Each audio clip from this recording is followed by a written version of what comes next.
Hello everybody! Hi Poketo Music! Welcome to finally an episode of the visual novel book club. This was supposed to be like a month ago or something, I think. Hi Geji, hi Iris. Oh, my cat's already making noises. Winnie, no! She wants me to open the window. But I'm streaming. Okay, she's scratching the carpet now, or the rug.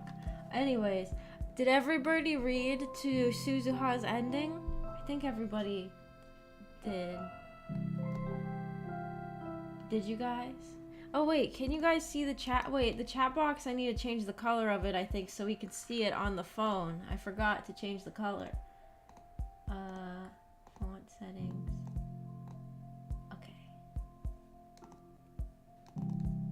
Now is it seeable? Properties?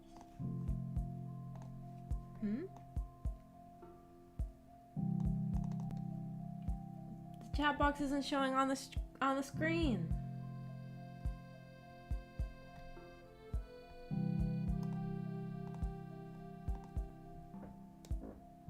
What the heck? Font settings. I made the color of the font white. Still not showing.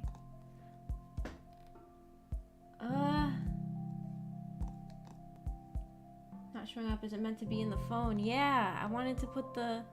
Oh, it's showing up now. Okay, cool. Okay. I was so worried. I set that up again like how I did on the cleaning stream. And I wanted it to work again. Okay. What noises is the cat making? She was like... I don't know. She makes weird noises when she wants me to open the window. You guys probably heard it, right? It was like a... or something.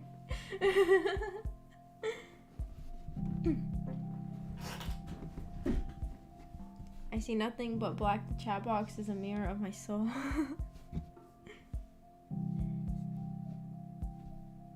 I didn't get the Suzuha ending. I only got to chapter 4 near the end of it, I think. Oh, then you might not want to watch the episode because you might get spoiled. But you will get spoiled. A lot of stuff happened after chapter 4. A lot of crazy stuff happened.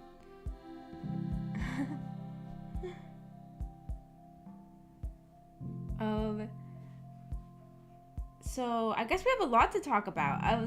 The beginning of the game... I played so long ago that I feel like I don't remember a lot of it, but I think I remember pretty well. Like, it started off with at a, like, my cat's making more noises. What is she doing? She's going, meow. Winnie. It started off at, a, like, conference. Yeah, conference. And, we met Kurisu, but then she was dead. But then later, everybody in the town disappeared except for Okabe and Mayuri. And then Kurisu was back alive. And there was a satellite in the building, but of course at the end of Suzuha's route, we learned what the satellite was. It's really long to get to chapter 6 ending. Yeah, but I think that the rest of the routes will be quicker, right? It seems like, because looking at the guide, it looks like we just make a choice to send a D-mail in chapter 6, then we get the Ferris ending, and it seems like that shouldn't be too long, I think. But yeah, the like beginning part of the game was just really long.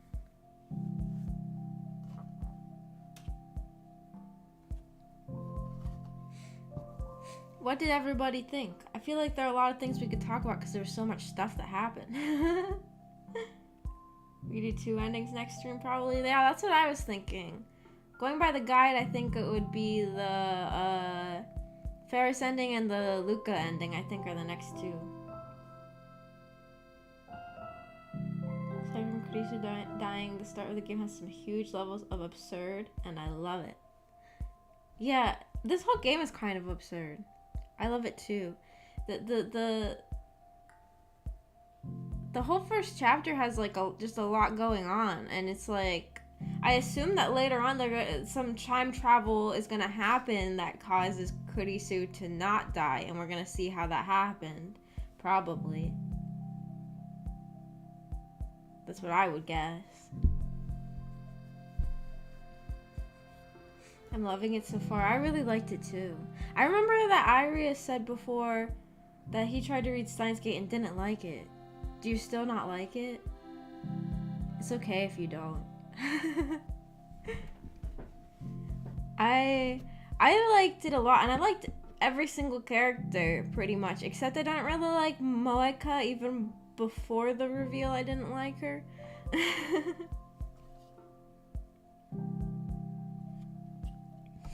But I felt really attached to all the characters, and I wanted to be in their club. I want to be a lab mem really badly. I just think it would be it just seems really fun to just be like a group of like almost everybody in the game is some sort of otaku, right? Like everybody in the game is just like a nerd into something or other, and I think it'd be so fun to just be in a club full of crazy otaku doing lab experiments.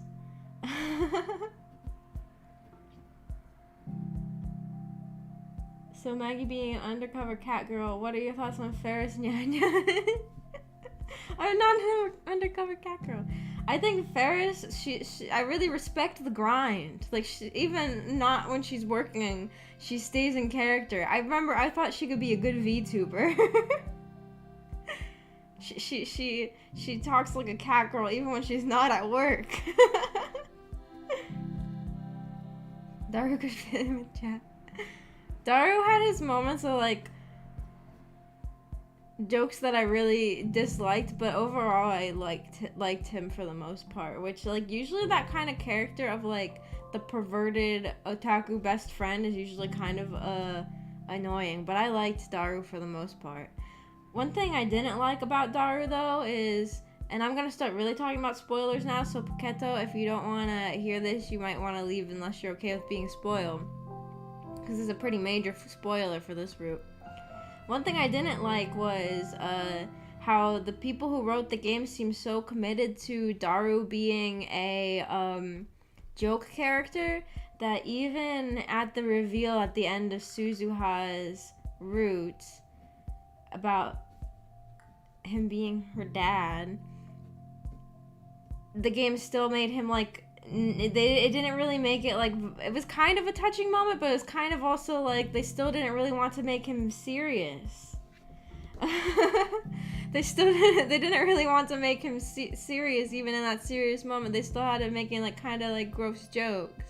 I was like, you can make the side character serious, you know, for like the serious scene. That was one thing I didn't really like personally. I really dislike the way time traveling works, as Okabe wouldn't have any reason to go to the building the satellite appeared on since the conference was canceled. Oh. For some reason I forgot about that. I forgot about a lot of things that happened early on. There was the satellite also was something that I felt was a little that was the one thing that also kind of made me suspend my disbelief a little bit, because what if a giant satellite fell in a building? Wouldn't that be like very quickly like picked up by the government? Wouldn't the government be in there like, oh my god, this satellite just fell on this building, and just like in there trying to figure out what that was? And like, when did they figure out that it was a time travel device by someone who I just thought it was, I don't know, I just thought that was a little weird. I really didn't think that it would just be able to just sit there for like a week or however long it was with nobody doing anything with it. But I mean, who knows? I still really liked this game though. I think that the whole thing was just so fun that I could just like ignore that. And But overall, I really liked it. I liked the characters a lot. I still don't really like it, but I really enjoyed going through it again. Maybe I'm really masochistic. I've been like that though too with things where like I thought it was really bad, but then I watch it again and I for some reason just enjoy watching it again, even though I didn't like it.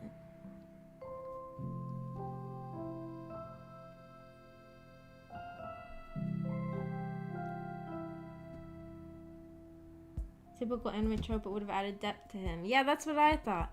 And like they sort of did like sort of like pretended like he was a red herring, but then he wasn't, where you found him shopping at that little shop run by the foreigner, and it's like, oh, it's her dad, and then it was Daru, and I was like, Daru's her dad? And then it was like, no, he wasn't her dad, but then it turned out he was her dad. And I remember when I first saw Daru, I was like, oh my god, that's such a cool twist, that's gonna add some depth to him, and I just kind of wish he had a bigger, I don't know, I wish that it was like a more, I don't know, like touching moment or something when they met, when they found out.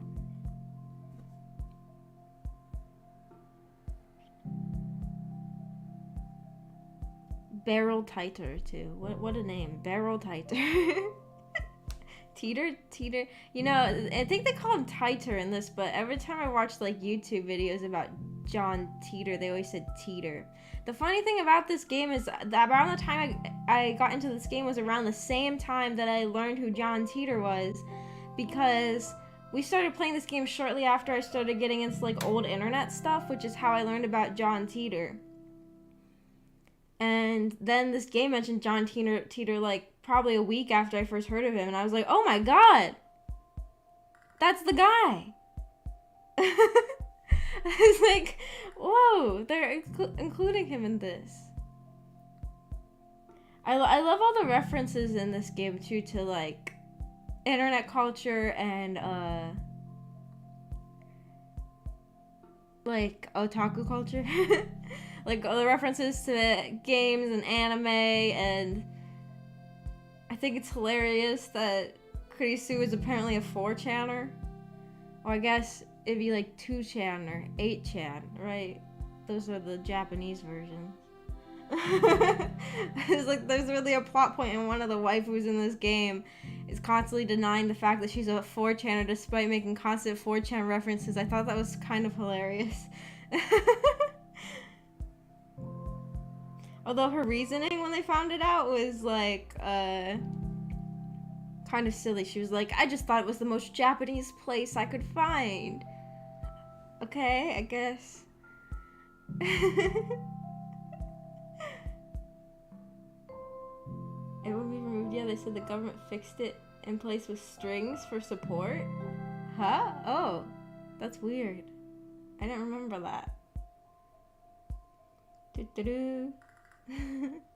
The Mayuri scene was really messed me up. I was super surprised that happened. Didn't expect for her to die. I was like, for me, I was like,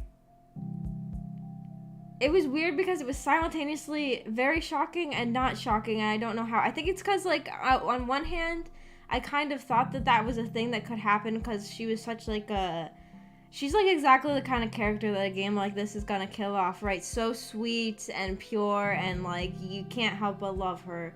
And so I was like, that makes sense for a time travel plot, and there was, like, also, you know, I'd watched the anime OP for Steins Gate before, and the anime OP puts, like, a lot of emphasis on Mayuri and has her, like, there are parts in the OP where there's, like, other things happening on the screen, but you can, like, kind of see her face just, like, very, like, dimly over the whatever else you're really supposed to be paying attention to. So, like, I kind of assumed that, like, she was gonna die or something because of that anime opening.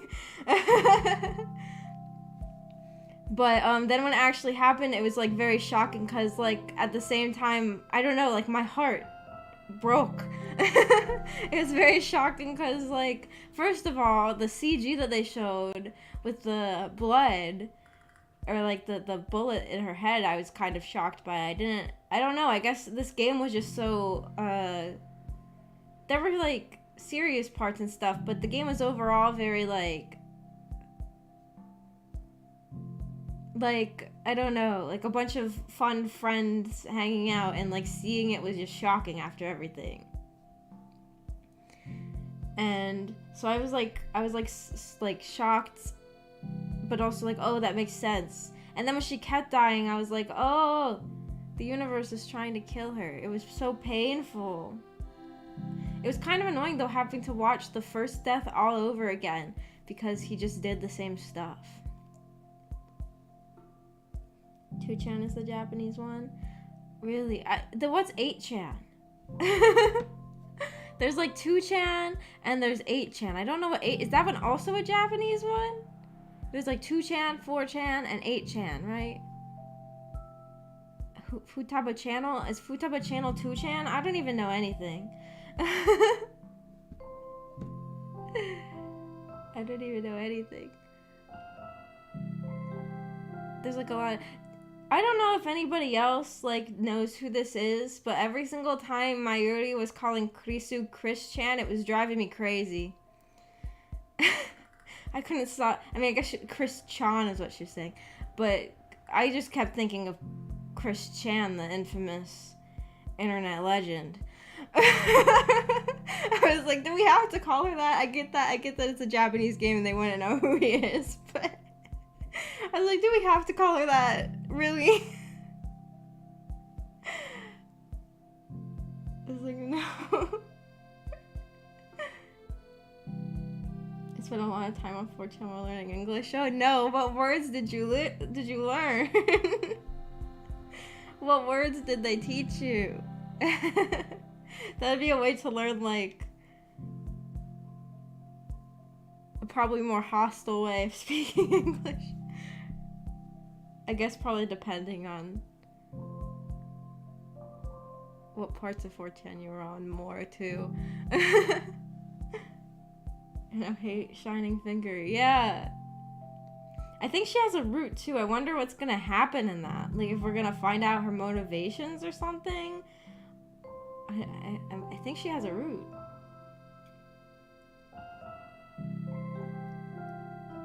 It was like she couldn't be saved. She was destined to die. Yeah. I thought it might be like... I mean, I feel like they kind of explained the reason for that when they were going over their sciencey stuff that I have a hard time understanding. Maybe they didn't. But I kept thinking, like, what if it was like some sort of punishment for the time traveling? But I guess it wouldn't be, because in I guess it's more like they had to fulfill the future that Suzuha lived, probably, or something. I don't know.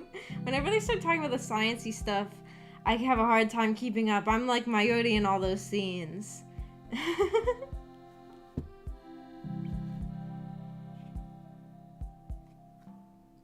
When you got pushed on the train tracks. Yeah, that was crazy. At first, I thought that when they first showed the sprite of the little girl, I thought that she was like in with the people at first, until she was like, oh, I didn't mean to do it. But at first I thought, like, oh my god, the little girl's she's working for the enemy. She's working for CERN.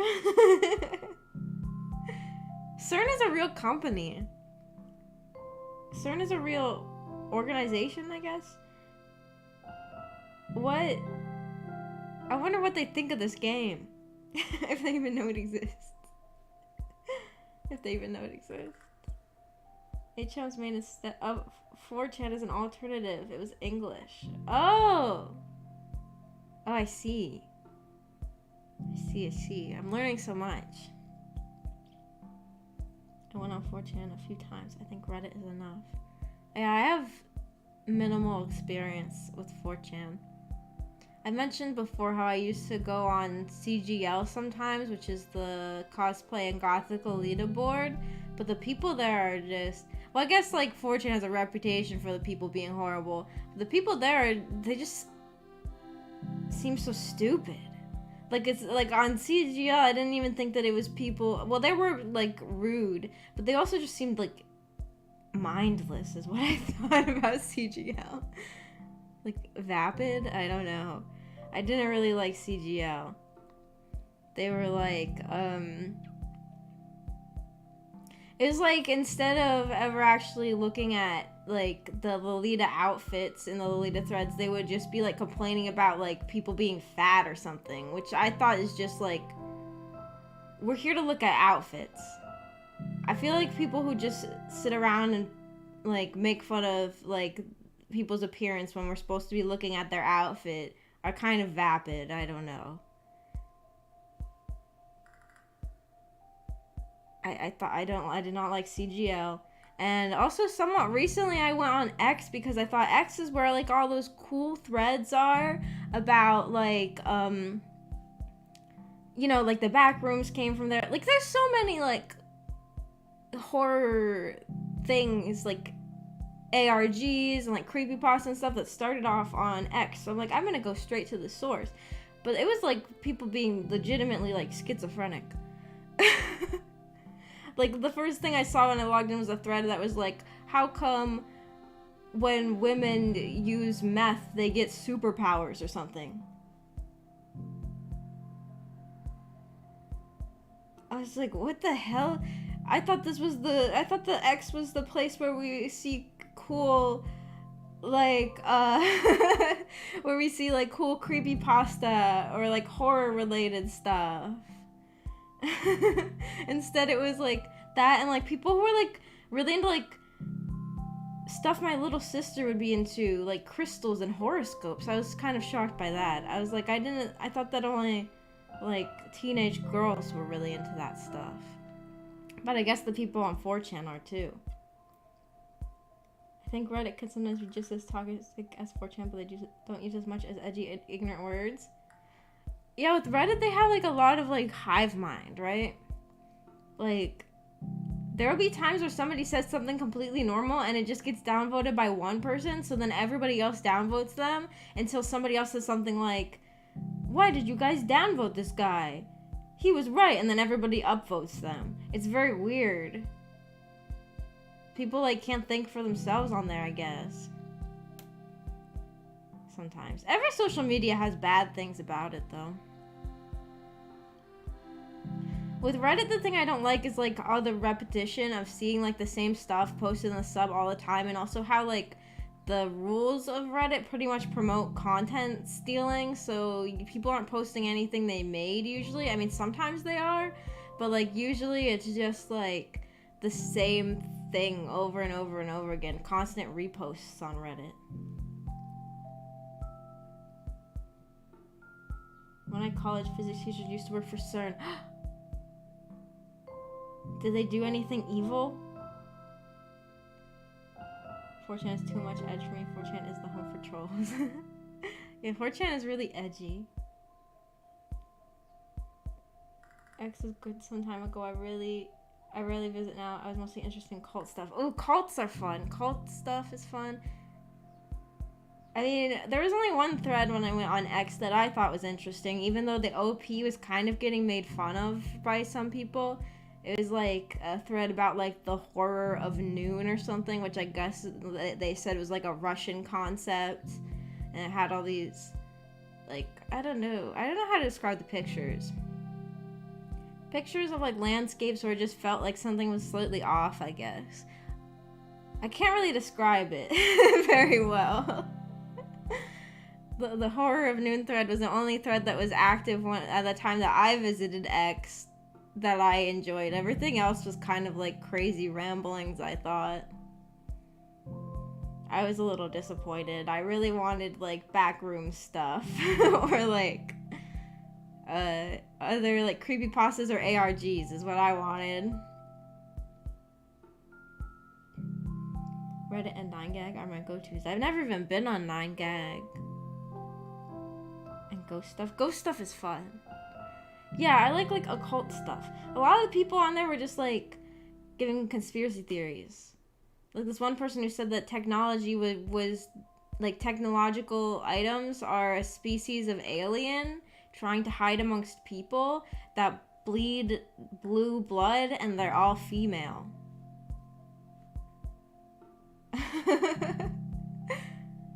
That was another one that was on there at the time I went. Very, very, very wacky place. Very wacky and wild and zany. Reddit can be like that, downvote because others downvote it. Yeah. Way too many reposts. Yeah, that's my...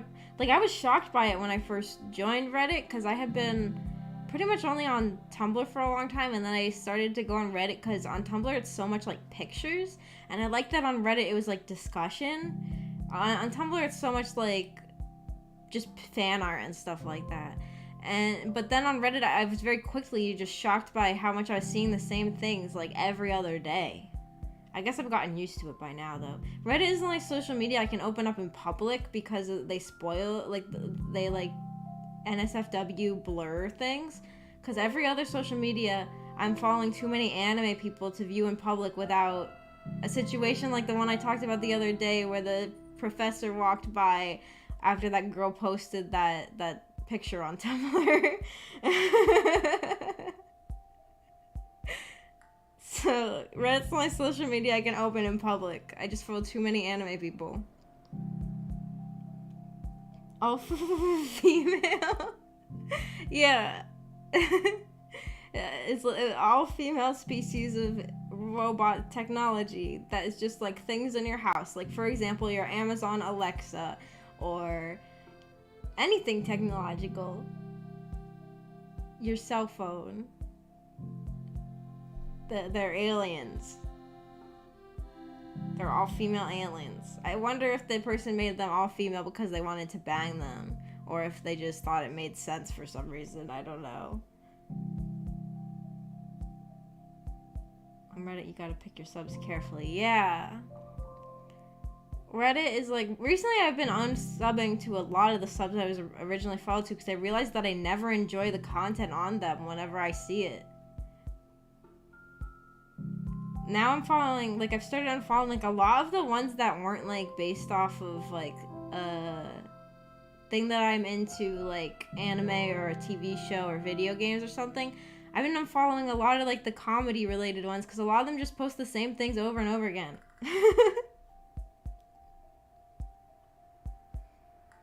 My mobile was a female alien woke out of my phone.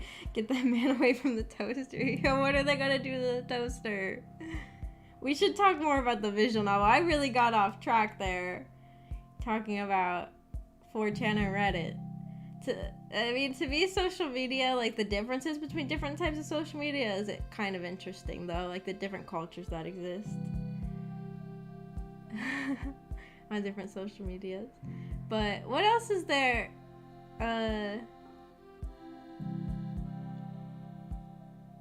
What else is there that we should talk about? There was a lot that happened. Who are you guys' favorite characters? I probably liked Mayuri the best. Mayushi. She's voiced by Kana Hanazawa, I think. I like Kana Hanazawa. I think everybody likes Kana Hanazawa. She's probably like the most popular Japanese voice actress.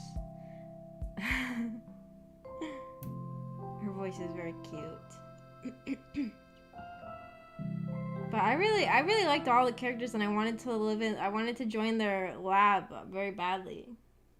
Look, OMG, got me confused, but now a gender swap. Yeah, I don't even know how I'm supposed to refer to Luca. I don't even know if I'm supposed to say he or she. There's like time. It kind of drove me crazy when Okabe was like calling Luca a boy after the time travel thing, and then when everyone else was shocked, he should have realized that everyone was shocked because the time travel worked. But instead he went and groped Luca. Like, why did you like, the second everybody else was like, obviously it's a boy or it's a girl, you should have been like, oh, the time travel worked. You shouldn't have been like, see, let me grab the dong. Like, what? Why did you do that? That like, I was like, oh my god, Okabe, you really didn't need to do that. See where he checked that died on the inside. Yeah, me too. Mayuri made me feel nostalgic for some reason. She feels like, well, she is like the childhood best friend of Okabe. And she also just feels like a childhood friend, doesn't she? Like, she's just so sweet and like, I don't know. I guess she's kind of like, feels like she was like genetically created, but I guess by the people who made the game to make you like feel really, like, I don't know what the word is. Just really attached to her, so that it would hurt more when she doesn't stop dying. I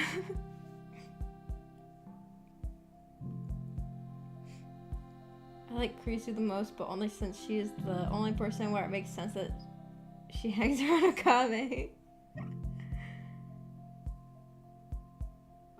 Well, Mayushi is childhood friend of Okabe, and Daru,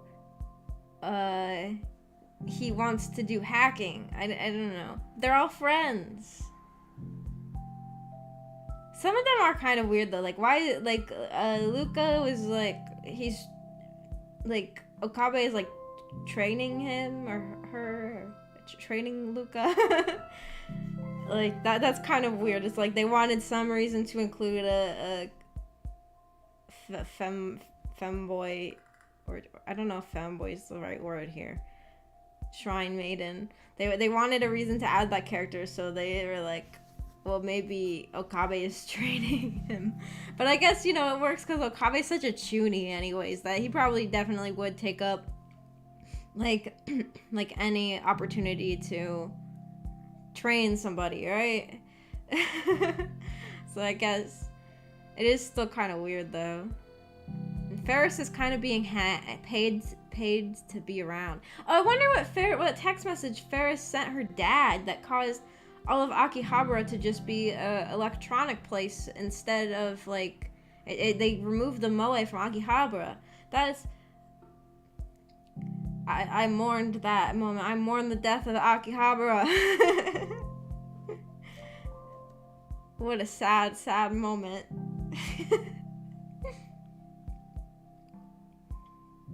Mary and Chris are awesome. I did like Shining Figure, but yeah.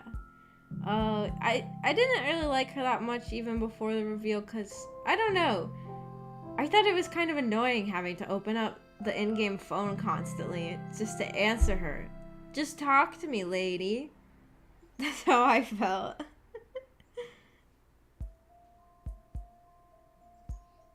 Mayuri is so pure, must protect. Yes, she's so pure and sweet. I thought Mayuri was sus, too innocent, and she joined out of free will. The part that made me a little suspicious of Mayuri is, or like, it made me wonder, like, if she was gonna, like, leave the group or something, is how much she kept mentioning, like, the group is getting so much bigger, I don't know if there's a place for me anymore. She was, like, kind of saying things like that. I don't know if she exactly said that, but she would say things about, like, Okabe spending so much time with other people now and stuff. And I didn't know if it was, like, implying that she would, like, leave or something. But she didn't. Instead, she died.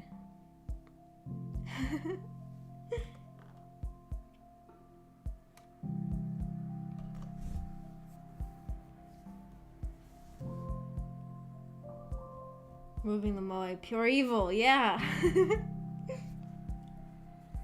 Daru would hang out with other otakus that shares interests. Okabe calls Daru weird all the time because of his interest, and Mayuri is too nice to hang around with Okabe, but I just really dislike Okabe. Oh, dislike Okabe. I didn't really mind him. I mean, I thought that the Chuny stuff was kind of funny. But yeah, in real life, a person like that would be really annoying to be around. I guess that's right. Because he's kind of just rude to everybody. But everyone's kind of just like, oh, he's just a Chuny. He's just a Chunibyo, it's fine. But I still liked him. I thought he was funny. Oh, we haven't even talked about Suzuha, and she's the one whose ending we got. Suzuha, I was a character I didn't even, like, Suzuha was a character I didn't even know was in this game before we started playing. Like, every other character, for the most part, well, I had seen every character except for her and Moeka, I think, out of the major characters. Because, like, I'd seen Kurisu, Okabe, Mayuri, Ferris, and Daru. I'd seen all of them before, but when I saw Suzuha, I was like, I didn't even know this was a character in this, and this is the one apparently we're going on the route of. I liked her still. It was a little hard to believe that she could beat up like a bunch of grown men by herself with guns, a bunch of grown men with guns. But she kind of did. Or I don't know if she necessarily beat them all up, or she just kind of like subdued them to give enough time to use the time travel. Daru could hang out with other... Oh wait, I already read that.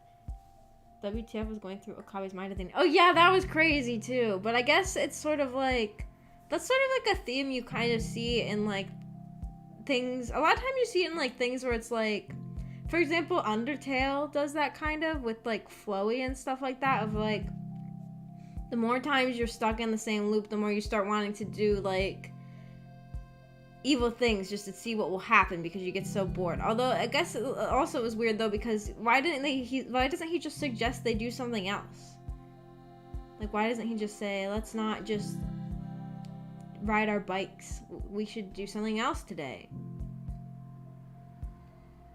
I guess over time though you'd still run out of things to do, but it was kind of like, do you have to ride your bike every single time?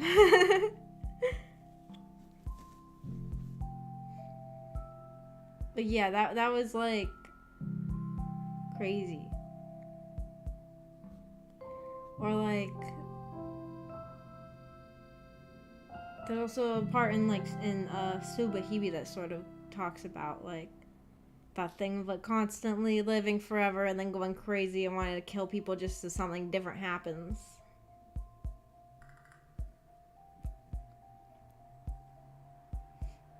Mayuri doesn't feel like she can help with the time travel stuff. Oh yeah, that's also how she feels like she doesn't really fit in. That's another reason why I thought that she might like leave at some point. Which I wonder what is gonna happen with her. I wonder if we're gonna find a way to save her. We probably will, I assume. I assume there probably will be an ending where we find a real way to save her.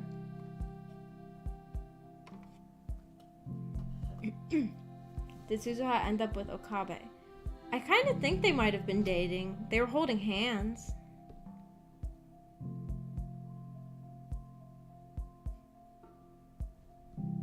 Oh, 700,000 yen and just buying a truck of bananas.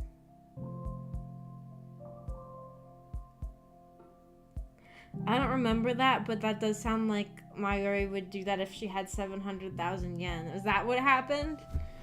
Why don't I remember that part? Was that like a part that I read before I started reading again? Maybe, because I don't remember it. Because I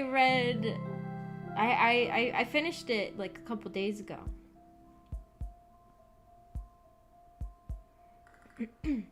After I hadn't read for a really long time.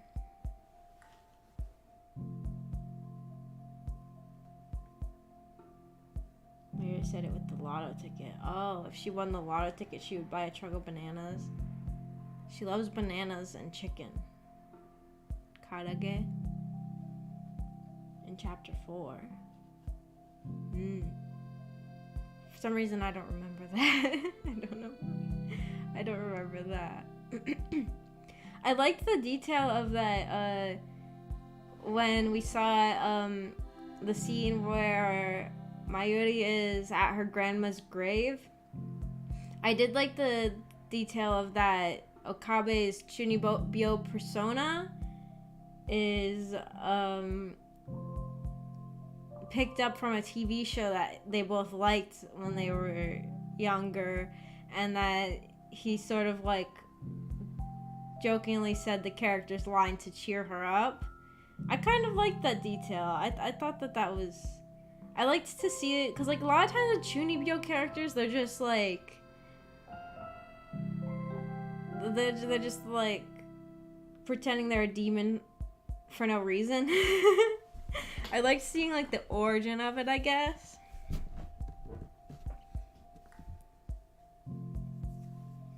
Like Liking bananas and chicken is solid character writing. She loves chicken and bananas. They jellified all of her bananas that she spent with her own money. And they kept saying they would buy her more, and they never did. You know, maybe Mayu should not hang out with Okabe.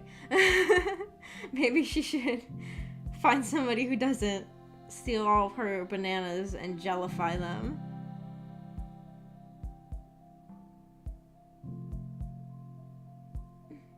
Both bananas and chicken are good fried. Fried bananas? I've never had that. Have you guys had fried Oreos? I've had fried Oreos.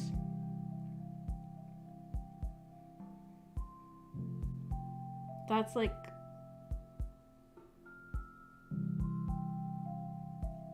I feel like that's very American to take an Oreo and then fry it. But I've had that before. Fried bananas are pretty good. I kind of want to try a gel banana. Would it kill you? What if it just tastes like Jello or like gelatin? Gelatin. Hi, Saz. Love the stream setup. Thank you. Did you read the Suzuha ending?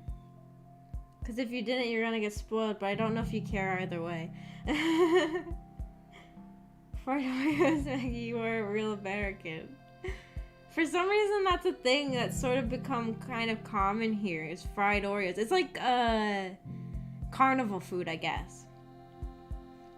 And then you dip it in chocolate dip. It's like extremely unhealthy. You take an Oreo and you fry it and then you dip it in chocolate. And it's like a carnival food, usually.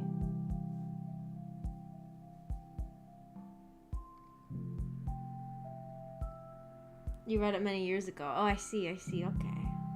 Then you're not gonna be confused. Or spoiled. Fried always sounds very American or Scottish. Do Scottish people love frying stuff too? They love just shoving stuff in deep fryers like we do here in America. Maya, she tried the gel bananas. Did she say how it tastes, or was it kurisu? I don't remember. I feel like someone did try the bananas. Did they say it was gross? I don't remember. I feel like someone did eat part of the gel banana. Does it have batter on it? Yeah. It's got it's got batter on it. And then you deep fry it. And then you dip it in chocolate. Or like, you could also dip it in peanut butter. Like peanut butter icing. Deep fried Mars bars and Snickers. Things like that. Oh, I've never had that, but I have heard of people doing that. Someone's got to try for science. I kind of want to eat a gel banana. I kind of want to eat one now. I feel like it'd just be like Jello. Or like... Wait, do you guys use the word Jello, or do you guys call it like jelly? I feel like other countries have different words for what the thing I'm trying to talk about. Jello or like gelatin. I feel like it would taste like that. If somebody threw a Steins Gate themed party, they could make gel bananas out of Jello. That's a good idea. You could throw a Steins Gate party. I don't know what else you would have. You could have like an anime or visual novel party and have gel bananas there.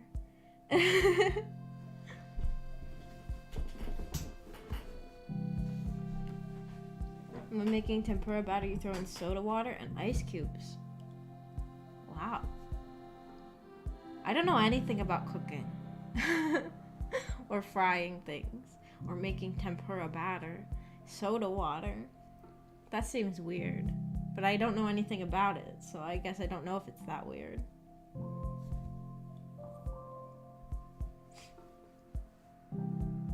If it's like Jello with banana flavor, it would be okay. I call it jelly. See, here in the US, we call jelly a different thing. Here in the US, jelly is like another name for jam, except for like, usually jam has more like, I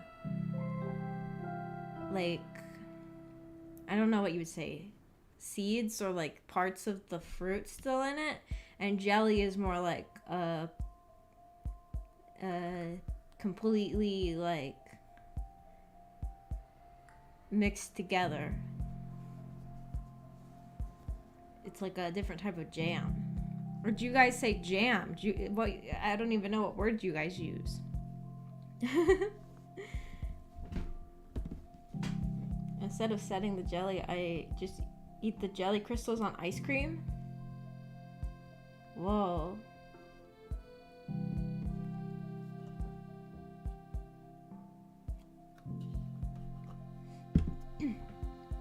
I rarely eat Jello, so I don't know how to call it. I don't even know the German name for it.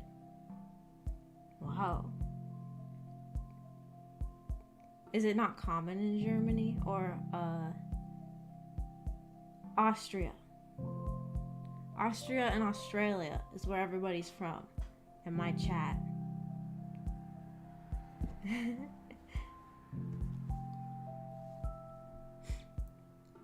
Everybody in my chat is from two places that sound almost the same. Actually, I think Iris is the only one from Austria, I think.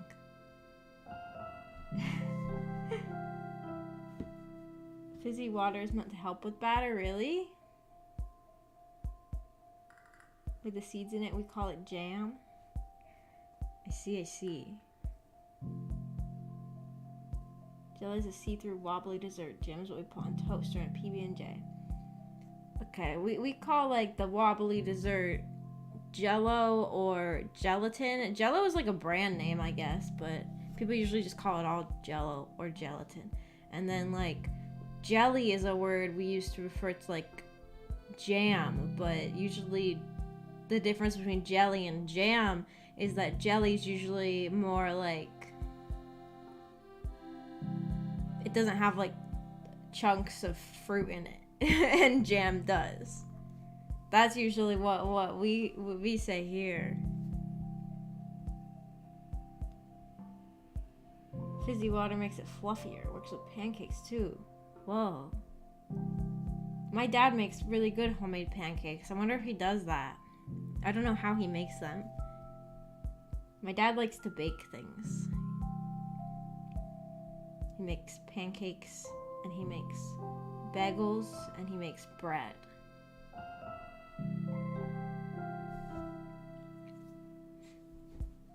I guess pancakes aren't really baking though.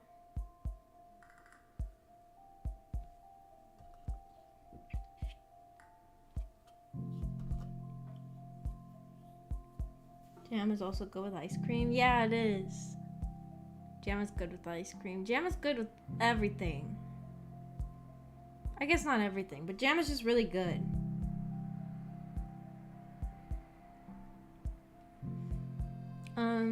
Are there more things we should talk about about Steins Gate that we haven't talked about already? Second feature I've heard called bagels in a day. Did I say bagel? This happened last time I talked about bagels. I accidentally said bagel or something. Bagel. This happened like back when I like in one of my really early streams, like Omori or something. I said like bagel.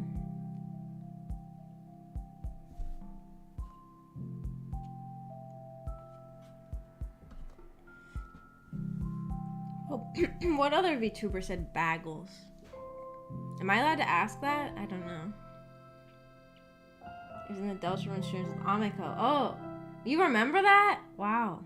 You remember exactly what streams it was. Bagel.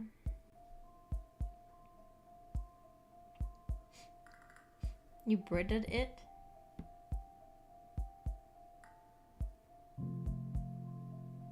Your stream you can. I'm a Maggie lore expert. Iris is cataloged every moment. Done with lobster day, getting back to breakfast prep now, or I'll be here until dawn.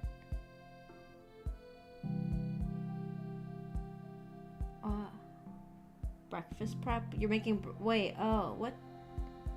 Isn't it... You have to prepare for the breakfast for the next day? Wow.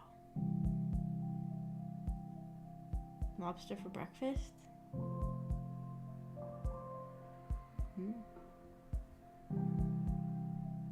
We'll be listening though.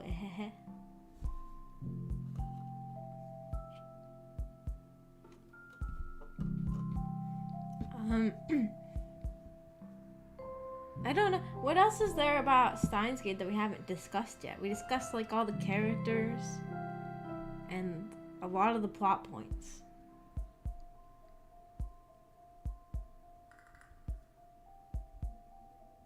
Not a fan of lobster. Lobster for breakfast. I don't know if Saz was saying that they're having lobster for breakfast, or if Saz was saying that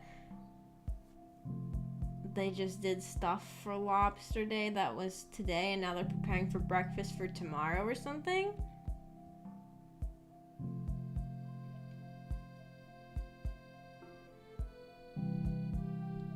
I don't know.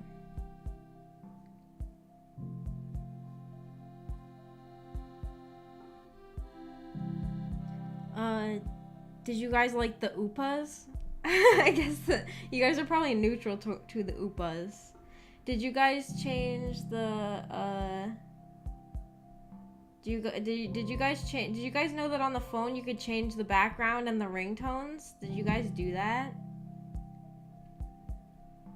Now I'm just asking about very minor things because I don't remember what else. Does anybody know anything else that we should chat about? I feel like this was so long, so there has to be other things to talk about, but I don't remember them, I guess. Lobster was dinner, getting breakfast ready for morning staff now. Oh, I see. The Oopas are good since they are a Gundam reference. Really? What are they referencing in Gundam? Like, there's a little characters like that in Gundam? I was wondering, at one point they mentioned, like, ugly, cute, like, frog characters. And I was wondering if that was supposed to be Sergeant Frog or if that was supposed to be something else.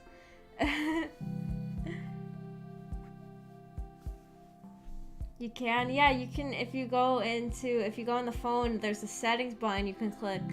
And it has like a bunch of different backgrounds you can choose from, and it has different ringtones.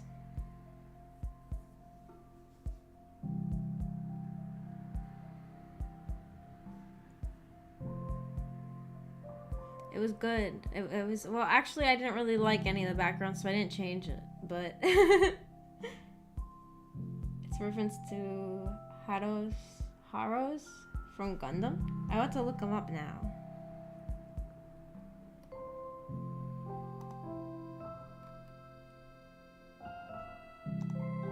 I want to look up the Gundam.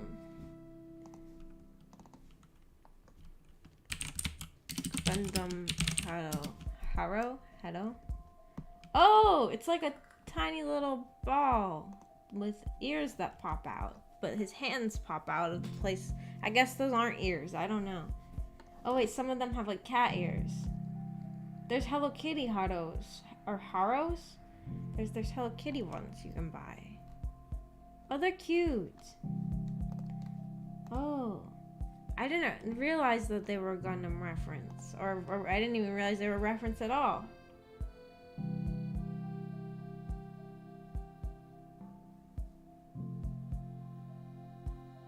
Maggie hates ball-shaped things. I don't hate ball-shaped things. I just don't want to smash ball-shaped things. A lot of the Pokemon were just shaped like a ball. Oh no, the ball hater. No, I don't hate the balls.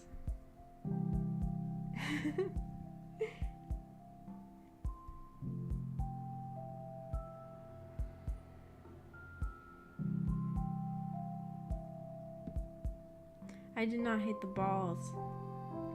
I just don't want to smash them.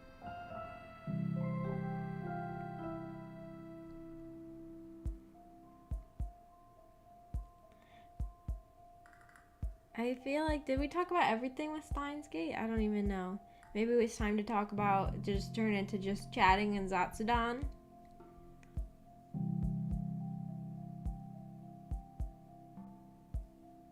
I did like the era. Like, when did this game come out? 2008?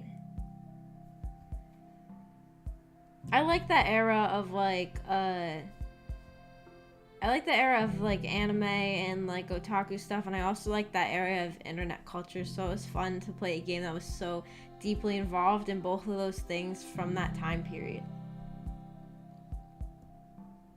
So good you don't have to justify your opinions that are obviously wrong.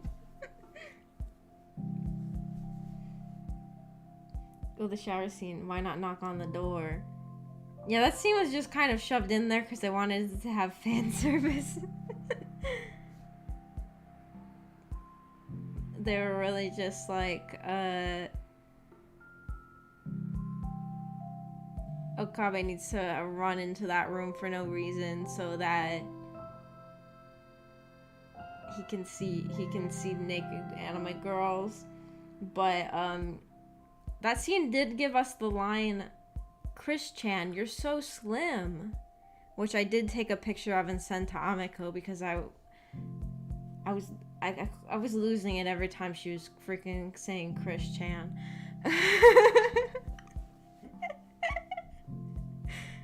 And then in that sentence, I was especially like, haha, okay.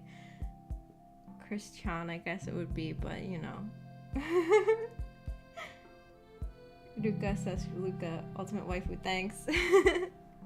Luca's really cute.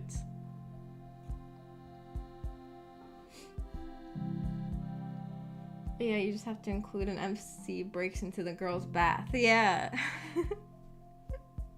There has to be a scene like that. I was kind of surprised though, because Steins Gate was not the kind that I was thinking would have a scene like that. But it did. It's a must-have scene, obviously. Yeah. I wonder if there are lots of good, like, merchandise of the characters. I want a Mayuri figure now. I guess I should finish the game before I decide I want a figure of a character. I think Chris-chan is in jail right now, but I'm not too interested in following these happenings. Yeah, he's in jail. That was like a incident in which he was like on actual news and people were having like their grandmas texting being like, have you heard of this guy? He's a famous YouTuber who went to jail. Very awkward. Have your grandma text you about that. Or call you probably. Do you guys' grandmas text? My grandma texts. Well, one of my grandma texts. The other grandma doesn't. One of my grandmas is like, she keeps up with more modern stuff, and the other grandma doesn't. And she like, well, I guess the other grandma uses her Kindle. She likes to use her Kindle.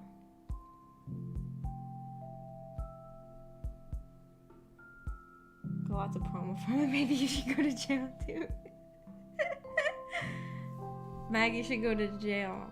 What would I do to go to jail?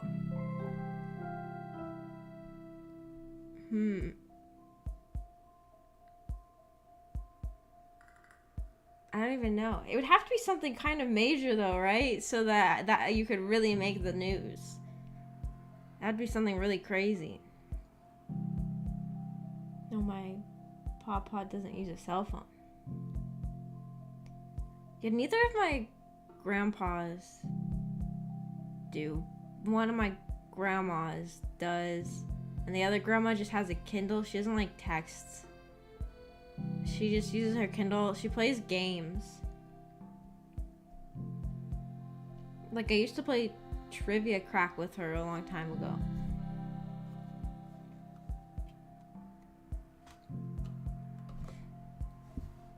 She just plays like mobile games or like trivia games and like puzzle games, like puzzles that are like actual, like a physical puzzle that you would have in your house of like a picture that you put together. That kind of puzzle game is what she plays. Forced MPreg, that's pretty jailworthy. I could go to jail for performing like horrific experiments to try to make MPreg real. That would even if like that would reach a lot of attention, doing something that crazy. My other granny is evil. Haven't spoken to her in years. Dang.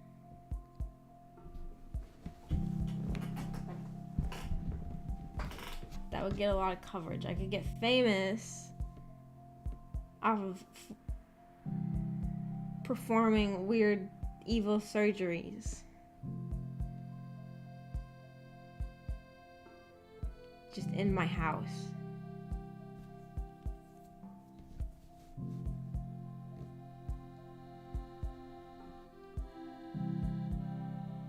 I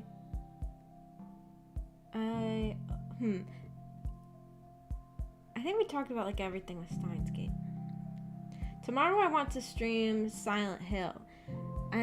Although yesterday I got 2 calls from jobs and I didn't end up calling either of them back until today because I was trying to figure out which one I should do. Because the one job is like a job I would have to interview at, and the other job just wants to hire me like already. But the one that wants to just hire me is a job I worked at previously, like not the one that I got fired from, but a different one. And so I don't know if I can't decide if I want to go back to that one or if I want to try the new one. But I'm afraid that if I like call the new one and I say, let's go for an interview, that the other one won't want, like, that the other one, like, because I also want to do the interview to find out how much I'd get paid, I guess, and take which one I get paid for. But if I wait for an interview, I don't know if the other one would still want to take me. So I don't know who I should call. But I also could go work at the place I used to work at. I don't know if I want to do that or not, though. But after the stream, I'm going to call one of them. They both called around the same time yesterday. Like 5 p.m.-ish. I was too, I listened to their voicemails and I was too, like, conflicted to call either of them. I hope they're okay with me not calling back until a day later. They probably are, I would assume.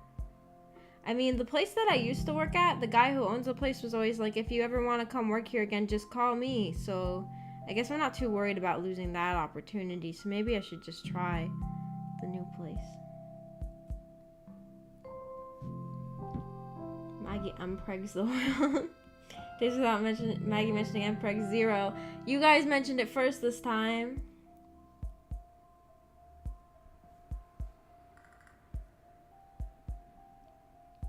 Is he the one that fired you? No, it was a different job. It's not the one I got fired from. It's a different one.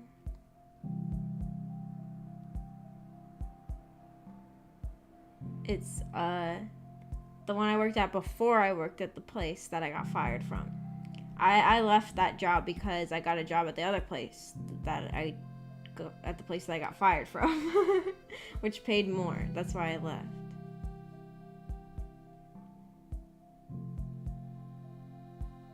Well, you enjoy both of them. The thing is, with the place I already worked at, I already know, like, I'm very familiar with the workplace, and even though I applied for a different position than I had before, I still would kind of, like, be very familiar with what I was doing. And at this other place, I don't know if I would really enjoy the job or not, because I've never worked there before. But the new place is in a location that I could just walk to without having to take the bus, which is kind of a big plus for me. But also, I bet the new place probably pays less. I'm going to guess that.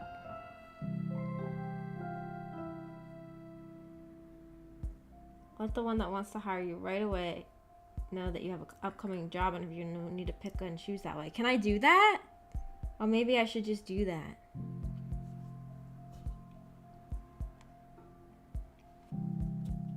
This could also cause them to offer you more. Oh, they'd hear like I'm looking at another place and they'll be like, I'll give you even more money if you stay away from there.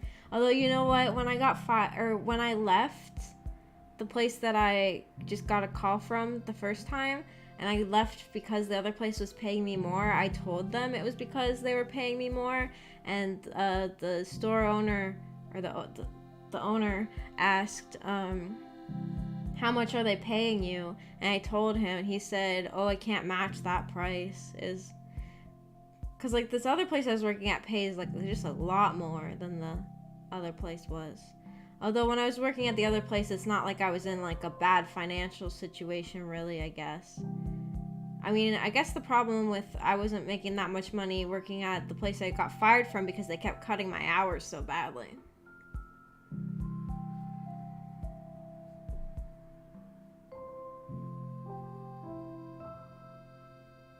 Of course you can do that, and if they're against something so small, you probably shouldn't work there. That's true. And the thing with this place is that I think that they would be really happy to have me back anyways, and they'd probably, like, the owner was very upset when I left because I was, like, the only person in the department that got things done really quickly. Or maybe it's just that I was just pretty good at that job, I guess. I was just, like, known for being really quick, and they would all be like, Maggie's like a ninja. She just comes in here really quietly, because I was always really shy and never talked to anybody, and she gets everything done really quickly without anybody noticing. So, and then when I left, the owner was very upset about it, and he was like, well, please.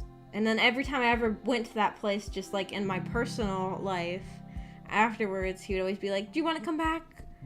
Please, do you want to come back? So I feel like they really want me back there. Unless he just says that to everybody. I don't know. Maybe he just says that to everybody because he doesn't want to lose any workers. I don't know.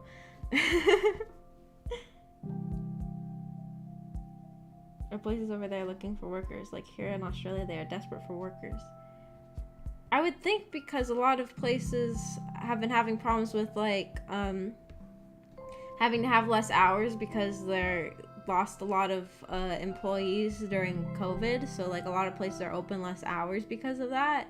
But still, most of the places I applied for, I never got any calls back from. It was only these two places that I got calls from, which is weird that it happened on the same day. And everywhere else I applied didn't even contact me, so I don't know.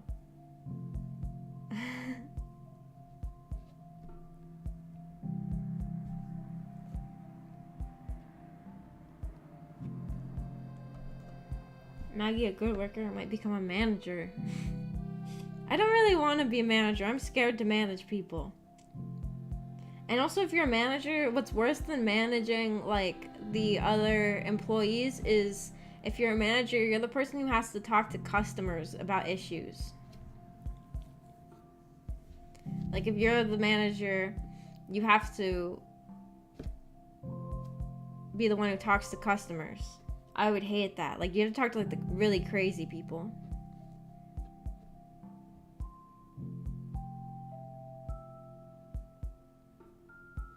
But then you can delegate.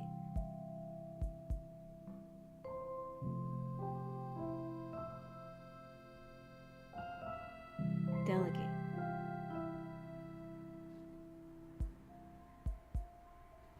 What does delegate mean? Wait, is delegate like choose what jobs people have? Is that what that means? A person sent to or authorized to represent others, in particular an elected representative sent to a conference. Entrust a task to another person, especially one who is less senior than oneself. So it is like give a job to another person. Tell people what to do. I'm not good at that, though. I'm not good at that. Dealing with customers easy, management not so much. Oh, really?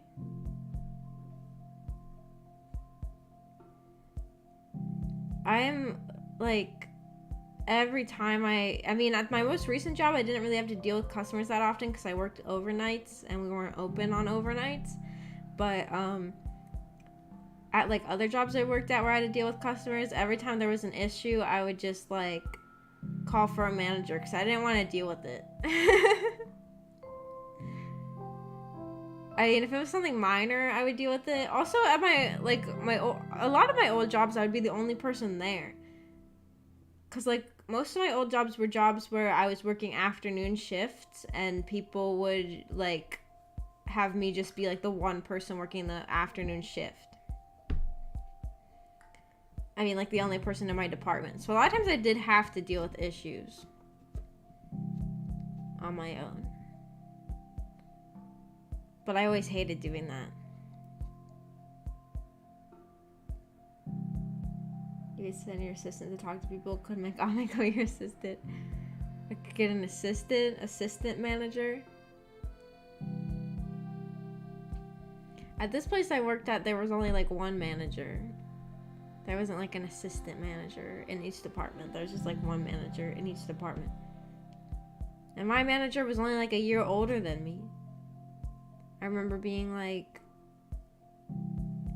I don't know, it was weird because like she was younger than like everybody else in the department except me, but she was bossing everybody around. It was just kind of weird, I guess. She was so young.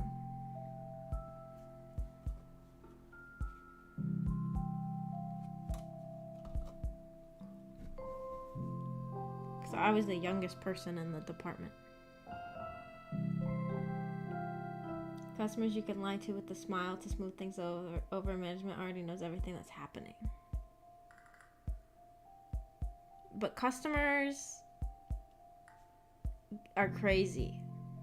They get mad about insane things.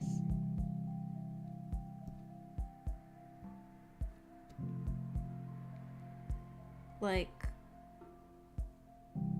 I don't know, I feel like a lot of people, I mean, especially at the last place I worked at, because it was kind of like, first of all, it was like a bakery, so like a lot of crazy people would be really upset about like, cakes. People get weirdly upset about like cake decorations. And also like it was a pretty expensive place, so you had like a lot of like more wealthy people who just think it's okay to boss around like retail employees and just be really mean to them, or like a lot of the customers there.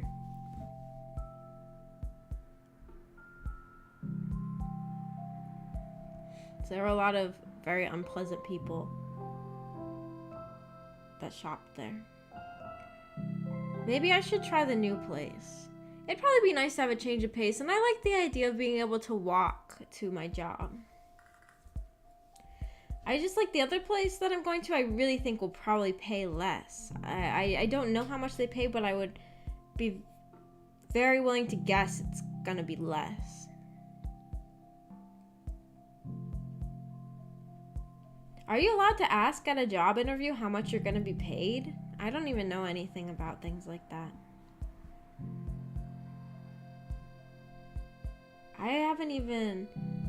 I've only, I think, ever really done one actual job interview in my entire life. Most of my other jobs, I've had 4 jobs, and only one of them I had to interview for.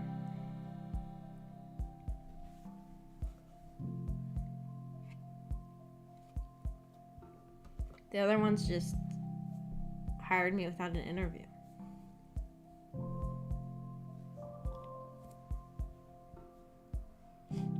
You can lie to managers like saying you got something done even if it's not completely done, and then that works for everything. You can lie to managers, that's true. Managers, I mean, at my old job, my previous job, a lot of the managers were just like really expecting like way more than can physically get done, because we would have like a list of how long things were supposed to take. Like there was like a computer system that would calculate like this should take this amount of time based off of how much work is there today, and they would expect us to be like getting it done at the time the computer said would be considered like slow or like bare minimum, but they wanted you to get things done faster than what the computer said. It was very, very stupid. And I was kind of slow compared to most people at that job. At the job that I might get back, I was really fast at it. So becoming the slow employee was like weird, I guess. Because like at the other job I worked at, I was like always praised for how good I was at working. And then at the new job I was working at, I kept getting yelled at for being too slow.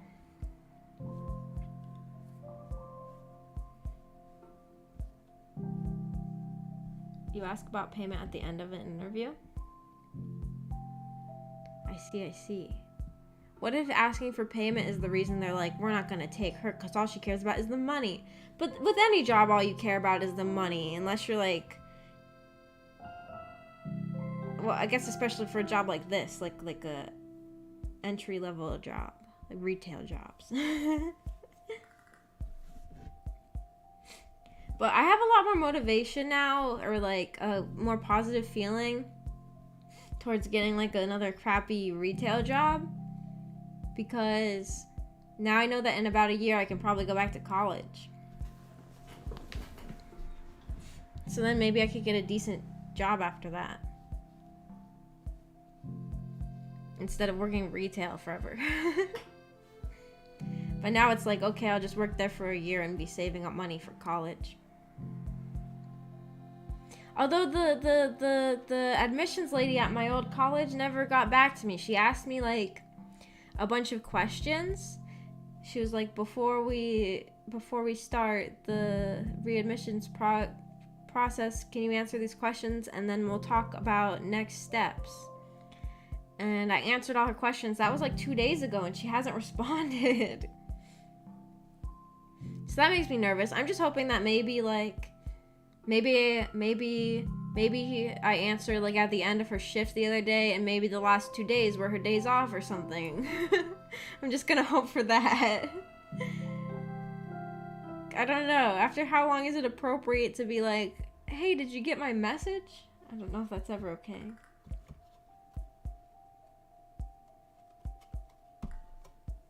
Where I am is considered bad managers, but I'm not starting a job without knowing how much I make. That's ridiculous. Yeah, like, what if they're paying you, like, nothing?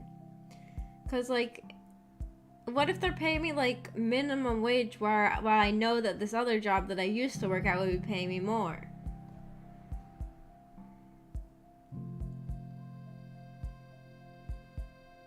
Gotta show more interest in the place and the job itself before money.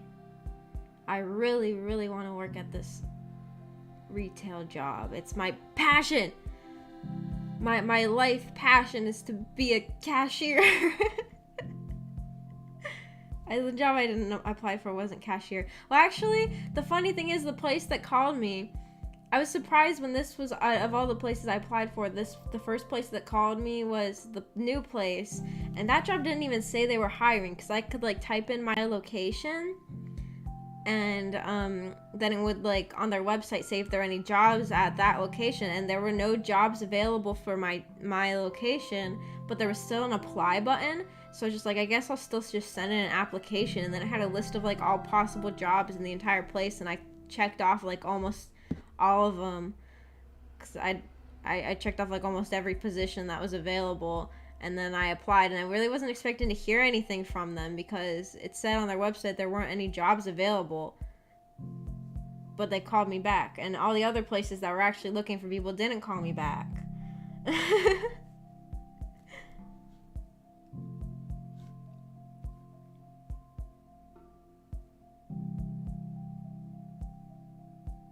Hang in there, Maggie. I'm going to try. I have the motivation now that I can go to college. I just want enough money. I just want a job with enough money to have a house and not an apartment. That's really all I want. Even like a really tiny house. My first job, I messed up really bad. Working at a pub, I used the till and accidentally put in like 20,000 instead of £2. I messed up the whole thing. Oh my gosh. At one of the local places I worked at, we had like a really, really old cash register. And I would make mistakes on there a lot, but since it was so old, I guess it wasn't really like attached to like a system or anything to keep track of things, and so I could just like write down on a piece of paper next to it, like every time I made a mistake, I could write down like what the mistake was next to on this paper next to the cash register. I really don't want to be a cashier again, because like, well, that job wasn't really a cashier, but I still had to work a cash register. But I used to make mistakes on there all the time, like every day. I remember like setting a personal goal for myself to like not make any mistakes on the register. Like I'd go in like, I'm not gonna make any mistakes on the register today, and I don't think I ever achieved that personal goal. Like every single day I would do something and be disappointed in myself, because I don't know. Well, that cash register was really, really old. I don't know how it would be with like more modern registers. Like, I guess a more modern register, you can probably press like the back button or something if you make a mistake. I don't know, actually. But this old cash register I used to make mistakes on all the time. And then also I was really stupid in that like we had like a thing to swipe cards, like credit cards and debit cards on, and it was attached to like the landline internet, because the whole place had landline internet, and the phone is attached to landline too. You know, that's how landline works. But I had never been in a house with landline. I mean, I guess when I was like really little, but I don't remember it.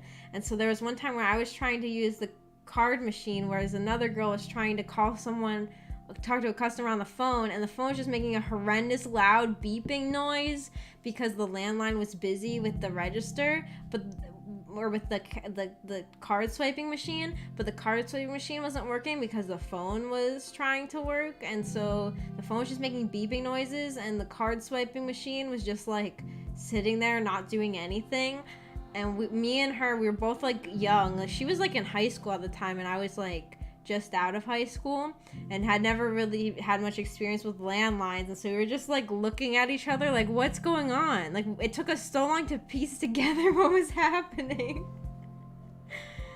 Oh, it was so embarrassing, because I feel like the customers knew what was going on, because it was like an older man, like not like too old, but like old enough to have used a landline, like probably like 30s or 40s, and I feel like he knew what was going on, but was too polite to say. I don't know. Or maybe I just felt that way because I was embarrassed by it. Maybe I felt like he knew what was going on. Are you planning to go back to study psych or something else? Yeah, I'm going back for psychology again. I mean, there are just so many ideas of things I would like to study. But I figured psychology is probably like the number one thing I would like to do.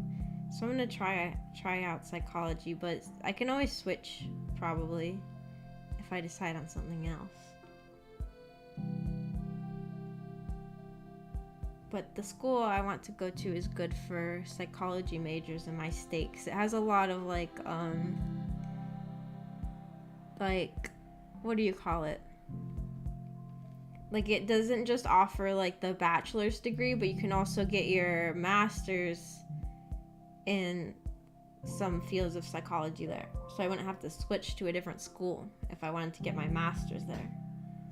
Which originally, when I was going, I wanted to become a clinical psychologist, so I would need a master's. I don't know if I'll still do that or not.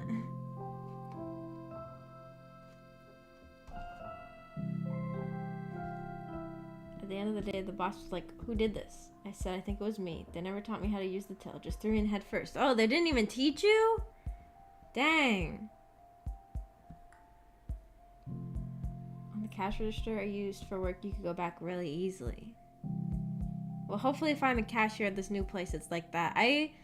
Out of all the jobs I can do, I would rather not do a cashier. I'd rather do stocking or like almost anything else, because standing in one place and talking to customers, I don't think I would be good at. I mean, I'm already bad at talking to customers, but like as a cashier, it's just like a constant line of customers, right? Just like talking to customers over and over again. So out of all the jobs I checked off that I would be willing to do, I hope I don't get cashier, but you know, I'll take it if other jobs aren't available. Some places too, if you're stocking, they let you put in headphones, so maybe it'll be like that.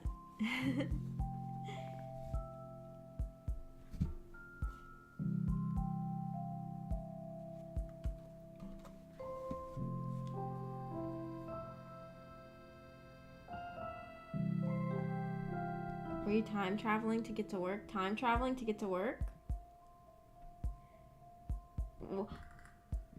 What do you mean? Related to Steins Gate?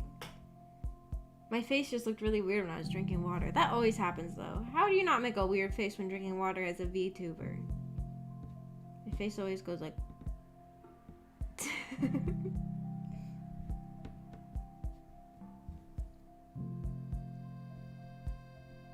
Because of old technology. Oh, that's what you mean. Because of the landlines.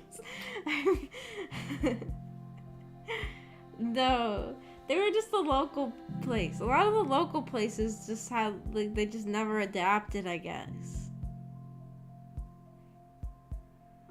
The first two jobs I worked at were like local jobs, like local mom and pop shops, and both of those places I was being paid under the table because they didn't have enough money to pay their taxes.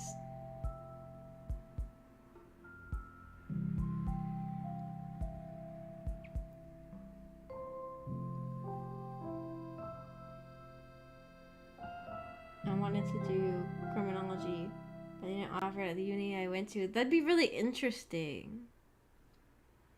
Criminology would be really interesting, I think.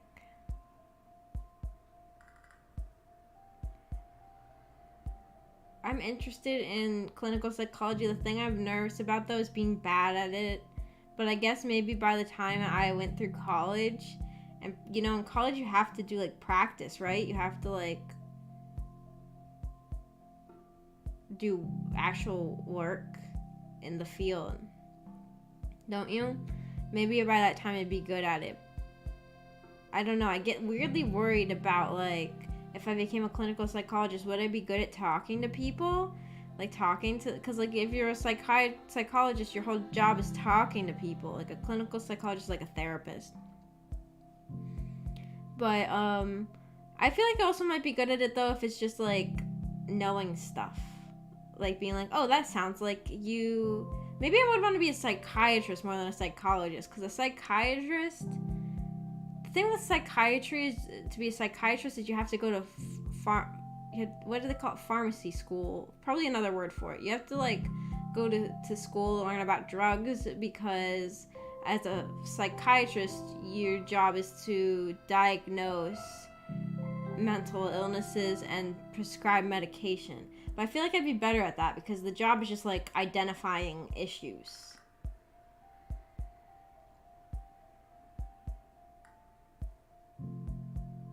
I've got the stream on speaker, have waiting staff come in to collect meals from time to time. No. That's okay. Hi waiting staff. Now I feel embarrassed I'm on speaker. Hello, people.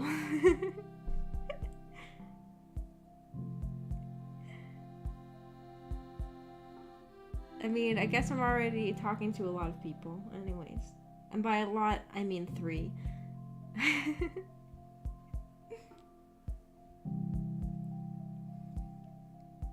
I like old stuff in general. Me too. You know, when I went to that museum I told you guys about, the one that focused on the Revolutionary War, going there also made me wonder about having a job as like a historian. I was actually thinking about like changing my major to get a history major, but I don't know how many jobs would be available in that field if it would just be like being like a history teacher is like all you could do. And I don't know how great being a history teacher would be. I think it'd be fun to be the people who go around the museum and they tell people facts about things. Like they tell people the history of things. But those people probably don't get paid that well.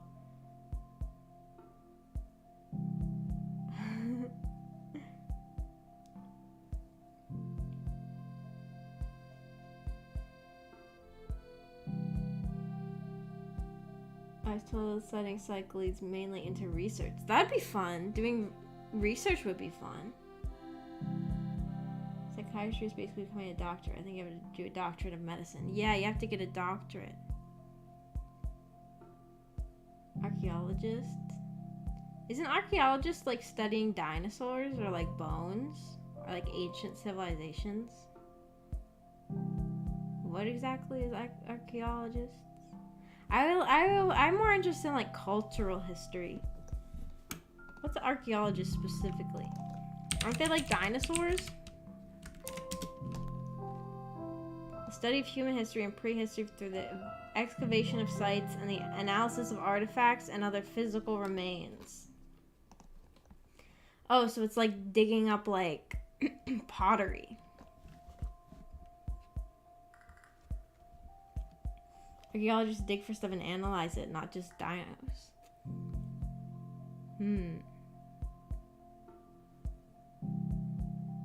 I'm more interested in like I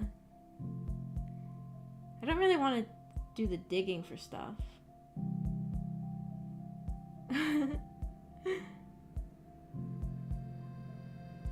I'm interested in like more recent times than that, I guess. And also the Wild West. But I don't know if there are any jobs related to telling people the history of the Wild West.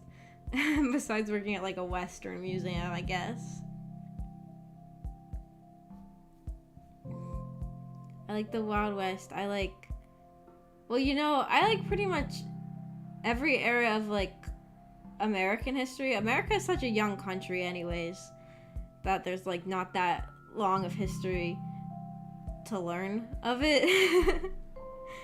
But I like 1600s to present day. But I also like Heian era Japan a lot. I like Heian era Japan. And Japanese history. I guess that's what happens when you're a weeb. When you're a weeb, you like the history of your own country and you like Japanese history.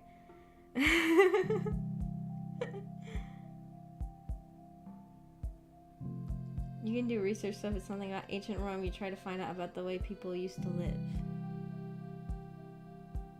Oh. When you said like research, I thought it was gonna be like doing like studies on people.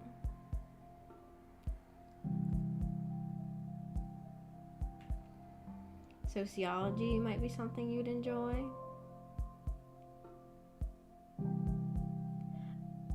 I didn't know much about the different. Sociology is like culture, isn't it?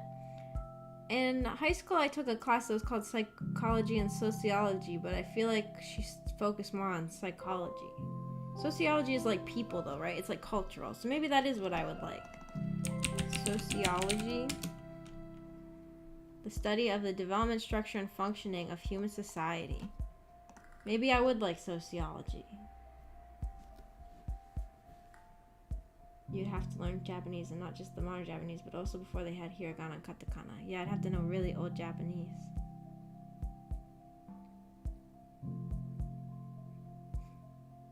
I like... In Heian era, they had hiragana. I don't think they had katakana yet. Because in the Heian era, women weren't allowed to learn kanji, so they all knew hiragana.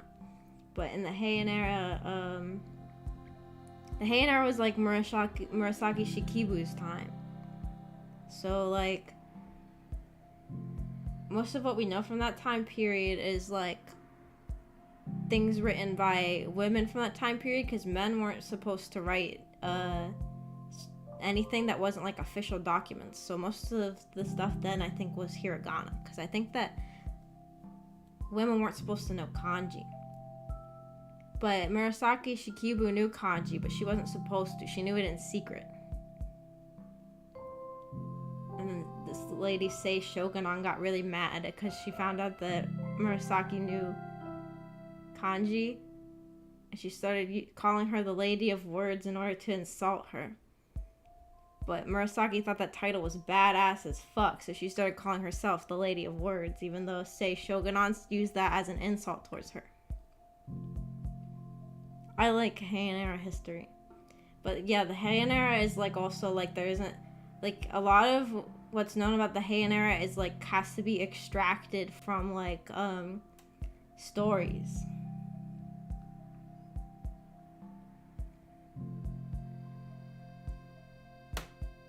What's that face, Saz? Did somebody walk in when I said the swear words? Oh. Sorry.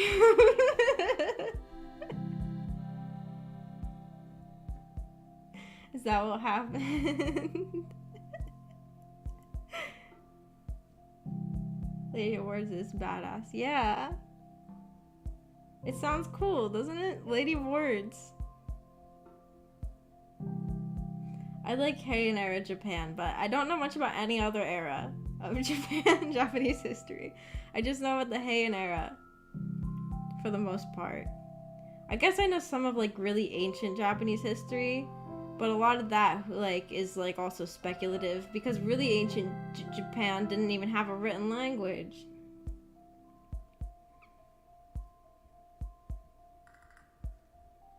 Well, Maggie dropping knowledge bombs on us. Teach us, sensei. I'll teach you guys Japanese history, but only the Heian era. That's all I know.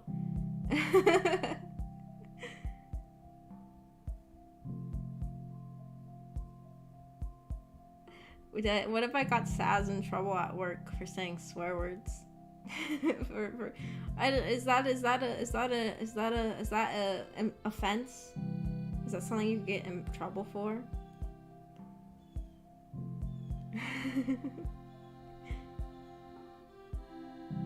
Was history just passed down from word of mouth?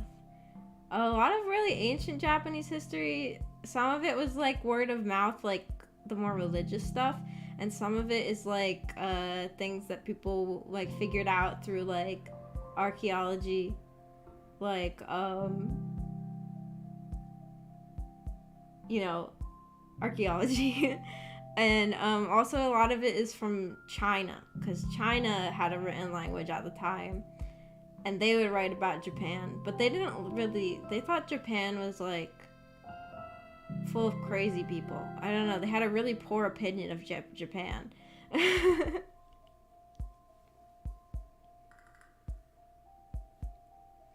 They're like, it's like a lot of what we know about really ancient Japan is from what China wrote about them.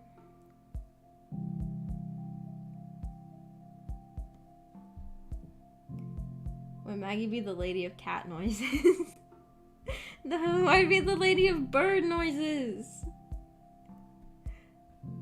I'm the lady of bird noises.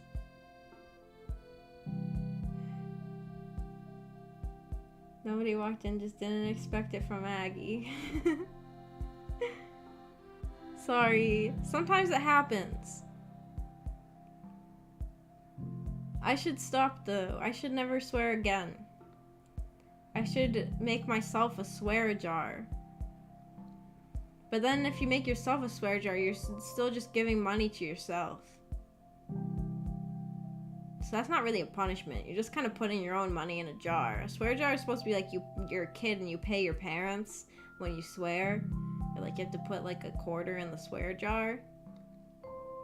How many kids are running around with tons of quarters though? When I was a kid, I would get allowance for doing chores, but I would always spend all of my money on Webkins. Like, whenever I did my chores, I would save up enough money until I had enough to buy a new Webkins. Like, Webkins, like, there's a, it was like a game that you could play online, but it had, like, stuffed animals. And you'd buy the stuffed animal, and the stuffed animal had to have a code in its tag that you would use to activate the animal in your game. And they only sold Webkins at, what's that place called? Hallmark. Is Hallmark the place with the bad Christmas movies? That the Hallmark stores, I think, were the only place that sold Webkins. So like whenever I saved enough money for like $15, I think is probably how much they were, we'd all go to Hallmark, and all three of us, me and both my sisters, would all spend our allowance money on Webkins, like every time. I never had any, like, as soon as I got enough for Webkins, I never had any extra money because all my money was dedicated to Webkins. I didn't have money to put in a swear jar. It was all Webkins money.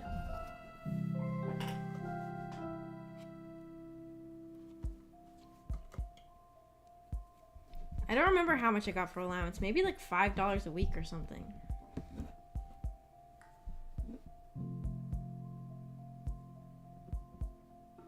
Snoring is more than woke up in the kitchen. In fact, it's extra weird when there's none. Oh, I see.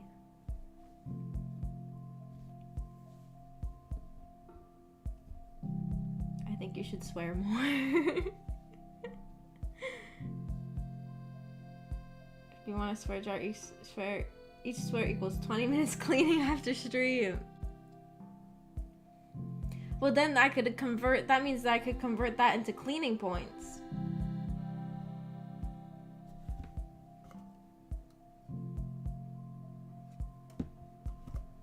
That's how I would make lots of money from cleaning points.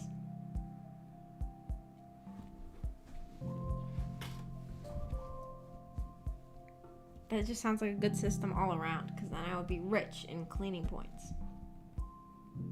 I don't use cash anymore. I hate coins. Me too. I don't really use cash. I pretty much always use my card.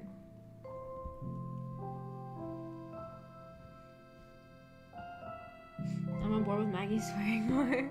No.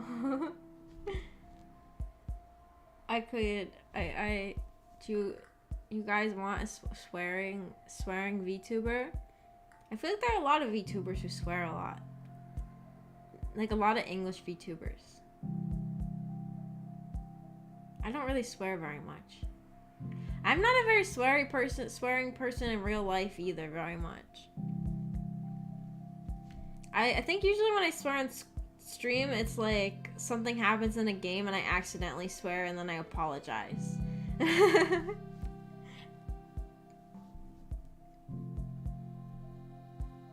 How's cleaning points going? They're going okay.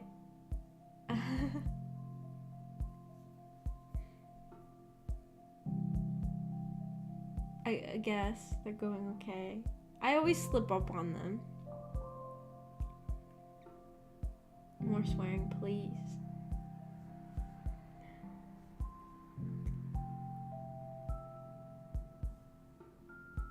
That's why it's always delightful when you let one slip. There's a lot of JP VTubers that swear a lot. Yeah, that is true.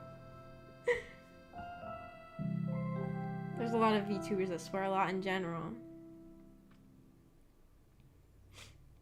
Where I live, cash is king. You can't pay with card very often, even though it's getting more popular. I do have the problem that cash feels a lot more real than a number on a bank account. Oh, I see. I see. I feel like here you can pay with card for almost everywhere. You, like, only like some like local places you would have to pay with cash, and even that isn't very many because most of them have a card reader thing.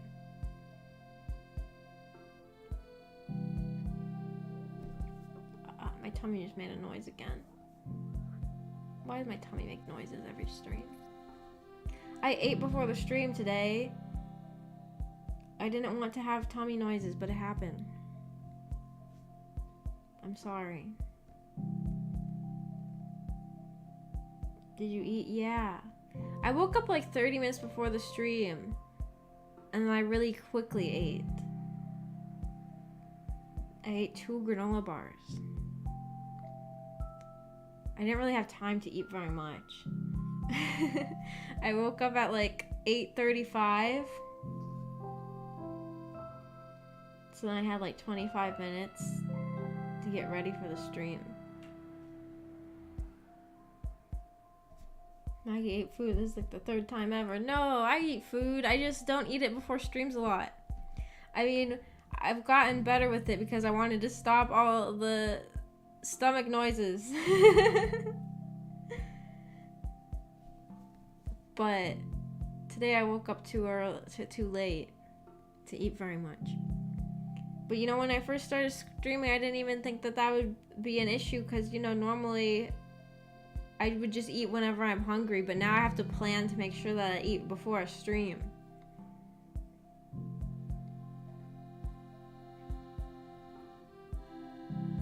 You're welcome to eat during stream, we don't mind. I don't like to eat during stream. From what I heard, a lot of people in America have credit card debt. I just don't like credit cards too much. I only have a debit card. I should get a credit card though because that's how you increase your credit, right? Is to get a credit card. I think my credit's really bad. I know my credit's really bad because when I moved into the apartment and I had to transfer, or when Amiko moved out and I had to transfer the bills that was under her name to under my name. They made me sign a. They made me sign a, or they made me pay like an extra deposit for having bad credit. That's what it was. But Maggie's a bird. Where have you been? I've been a bird this whole time.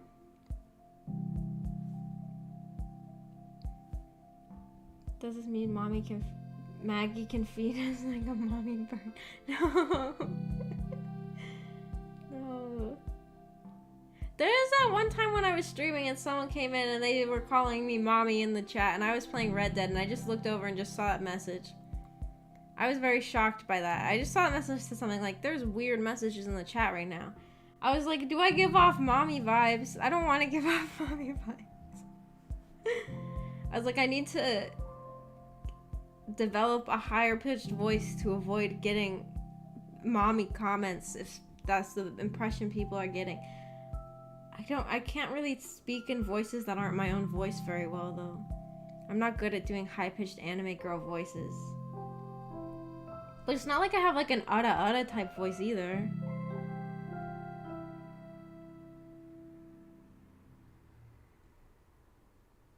I don't think I've got a credit rating. I've never had a credit card. I've never had a credit card either. I just have bad credit from paying my student loans late.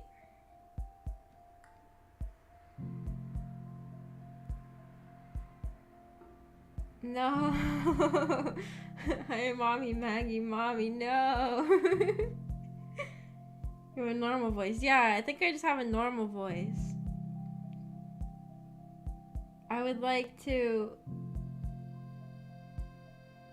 I wish I was the type of person who could talk in like a high-pitched anime girl moe voice. I'm just not good at that. Although, you know, guys, I was watching this VTuber, Tamari Mari, and it's a guy with a voice changer, and the voice changer is so good. Like, he doesn't even just sound like a girl, he sounds like a lolly. I was like, I want a voice changer like that, and then I could play like a super moe character. I was like, if I ever like re-debuted or something, maybe I should get like a voice changer to be like mega high pitch. Well, not like mega high pitch, but like still like a realistic sounding, I guess. I wonder what voice changer he uses. It's really impressive.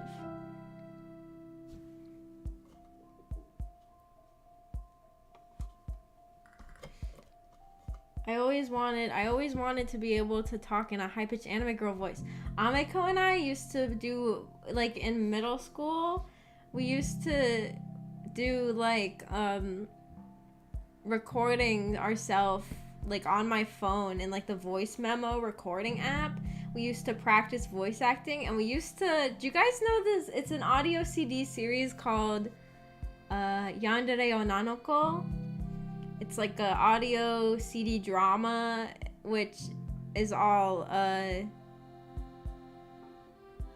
just like a bunch of Japanese audio CDs of yandere girls. And lately it's actually, or not lately, but a couple years ago it became like sort of a weird trend where people were translating them into English and voice acting them. But I was like, Ameko and I did that first. Just nobody ever knew about it because we didn't ever upload it.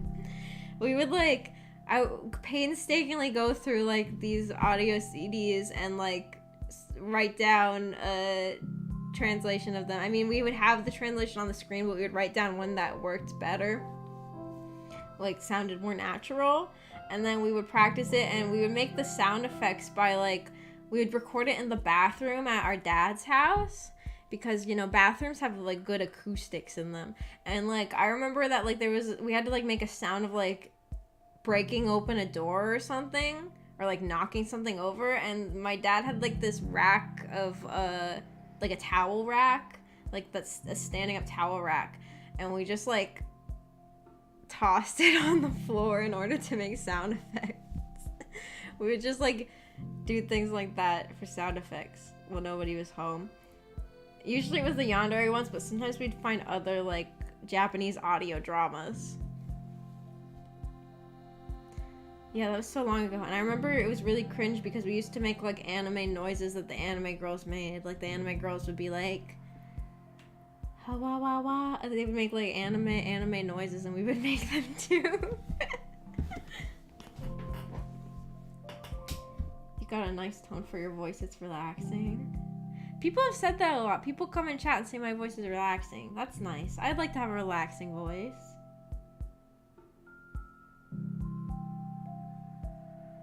I don't really like moe kind of voices. They're kind of annoying to me. Oh. I wish I could have a moe voice though. I don't know. I think moe voices are cute. I guess it depends on the person too though. Because some moe voices are annoying.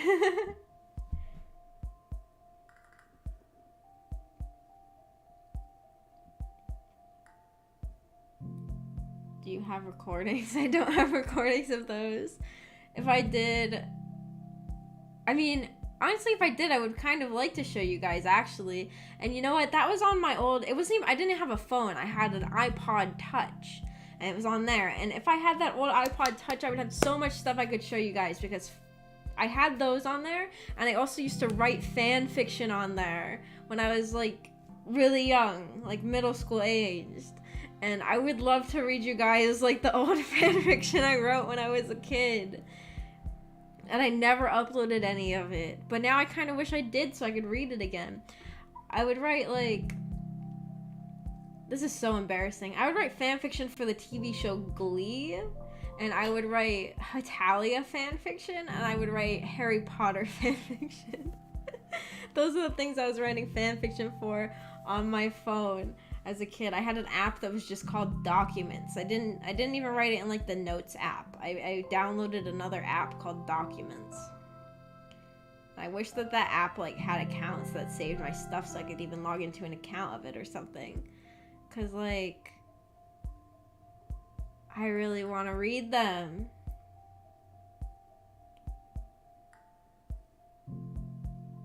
Have you seen how they make sound effects? It's amazing what they use. I've seen like, didn't they use like tissues to make Mrs. Incredible's noises when she like bounces around? I don't know what the word is. When she like moves using her elastic powers.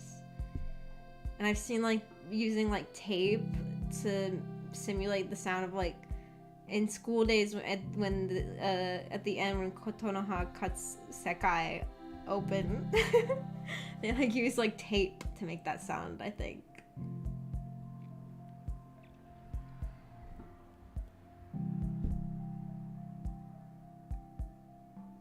Can I get a my kid? I already did one of those before. I'm not good at it. Hang on. I'm not good at doing that kind of voice. Let's see.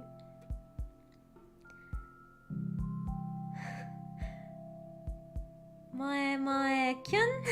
No. I'm not good at it. I'm also kind of weird since I think things are cute. These aren't considered cute. Though I do like puppies and other things that are considered cute.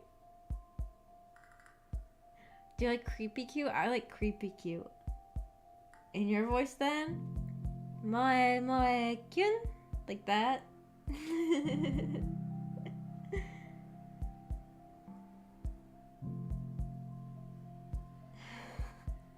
It was fine.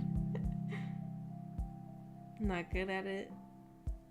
I wonder if Saz's coworkers walked in when I did my kyun and then thought, what are you watching?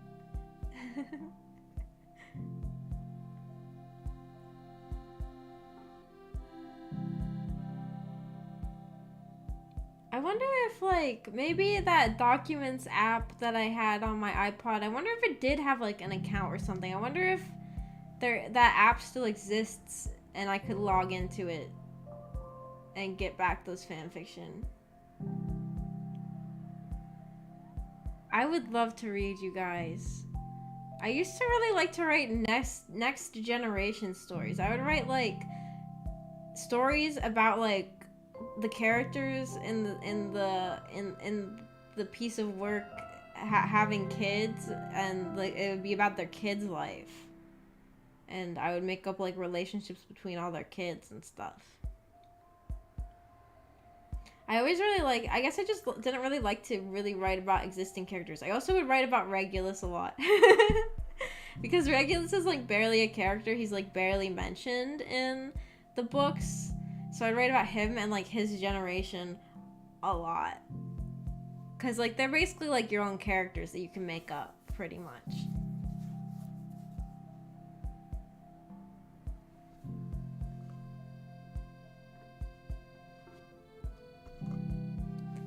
I always really preferred to write about, like, characters that I made up, I guess. Or that I could, like, add my own personalities to them. Death metal voice, I don't think I could do a death metal voice. I feel like I don't even want to try. I feel like I'd really embarrass myself trying to do that. Glee, the next generation. Yeah, that's what I used to do. I used to, like, pair up characters from, like, Glee or Harry Potter. Well, with Harry Potter, they also already have next generation characters, and I would write about them, too. And I would, like, ship Albus and Scorpius together before Cursed Child was a thing, so before they had their own personalities. But I always make them really edgy. Like, I always like to make Harry Potter's son Albus like a Slytherin and like a mega edgelord. I don't know why.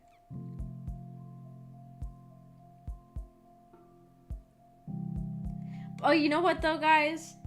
Sometimes those stories did have mpreg. Like, I wouldn't, like, write about the pregnancy or anything, but I would, like, be like this, I would, like, describe, like, this child has this character's eyes and this character's hair, so it was basically mpreg, but I didn't, like, go into details about the mpreg. I would just be like, he has this he has, I can't think of examples of the characters that I would ship together that were both boys. I would also do it with, like, if I shipped lesbian characters together, like two girls together, I would also do that too. It'd be like, it wouldn't be like very, very, like, obvious mpreg. It would just be like a sudden mention of the fact that they have one father's eyes and the other father's hair color or something.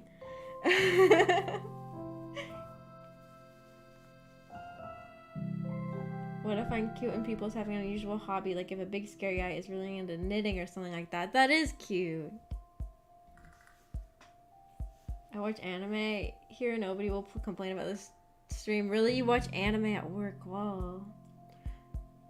At the job that I might get back towards, like, the end of working there, when I knew that I was leaving and I like given my 2 weeks notice, I was playing J-pop just like while working because I didn't care anymore. Because like, what are you gonna do? Fire me? I already have a new job lined up.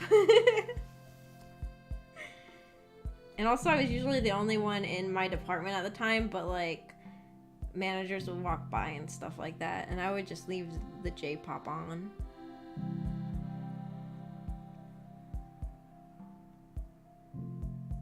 You should watch a band called Jinger. The lead singer will shock you with her voice. Jinger?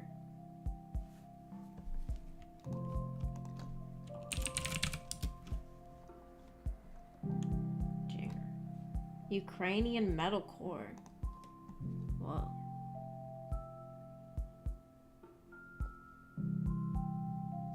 Maggie posted a song in the Discord music.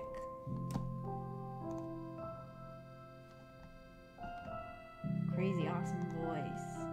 Okay, I'll have to check it out off the stream because I feel like I'll probably get copyright striked if I played actual music on the stream.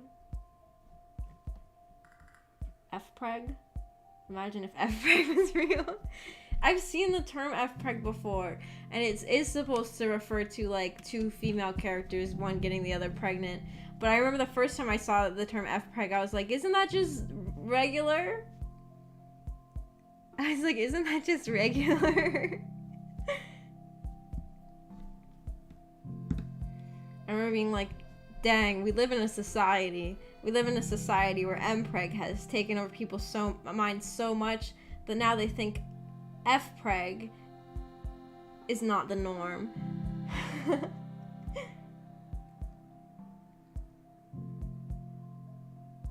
You've been M-pregging since young. Yeah. I mean, I think I told you about the fanfiction where America from Hetalia gives birth to all the 50 states and has England from Hetalia as his midwife. A lot of fanfic that I read, I mean, I would read a lot of Next Generation stories too. Like, I wouldn't just write them, I would read them. And a lot of them had M-preg. And you know, as a kid, I didn't really understand. Like, I remember the first time I found an M-preg story, I was like, huh? Is this possible? Like, I thought that maybe if somebody had like some sort of like what's the word? Like some sort of like medical miracle. Like of a man who was just mysteriously born with a uterus or something. I don't know. And then when I like looked up like has a man ever become pregnant? Google search told me yes. But at the time I didn't really understand, like the person that they were talking about was like a transgender man. But at the time I didn't really understand that was a thing. So I just thought that it was possible for like just a man to get pregnant. I thought that, oh, it must be like a really rare occurrence or something. I was like 12, I thought it was like a completely possible for just I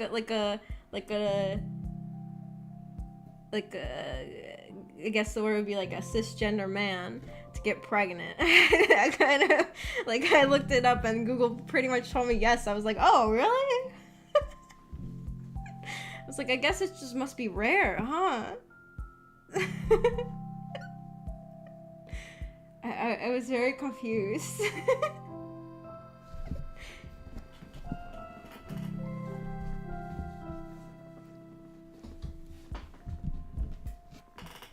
I just showed Genji a VTuber on YouTube I can't watch at work.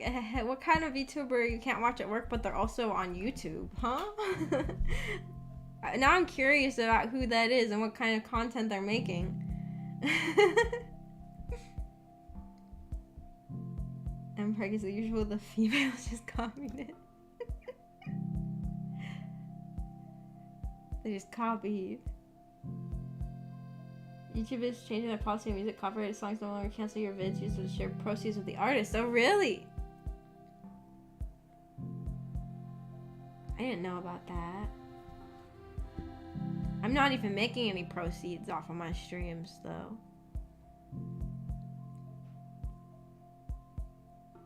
I have to get 1,000 subs. The sub number goes up and down so much. I'm surprised by how often people unsubscribe because like a lot of times the number will just like fluctuate constantly. Like 130, it kept fluctuating between, or no, what are we at? 330 is like fluctuating between like 330, 329, and 331 for like a week. I was like, people unsub a lot. I was surprised by that because I've been subscribed to the same people on YouTube since I was like 12, and I never remember to ever unsub from everybody. But I guess maybe people subscribe so they can type in my chat, but then afterwards they're like, well, I'm not really interested in subbing. I just wanted to talk in chat or something. Or maybe they sub and then they're like, oh, actually it turns out this person kind of sucks. I don't know. I don't know why people just like unsub so frequently right after subbing. Or maybe they subbed and then on the stream I said something that they didn't like and they immediately unsubbed.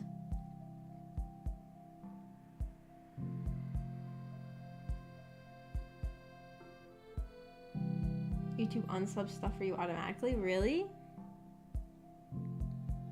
I feel like I've been subbed to like the same people forever. I don't know though. Maybe I should check. If I check my YouTube on my phone though, my face will freeze.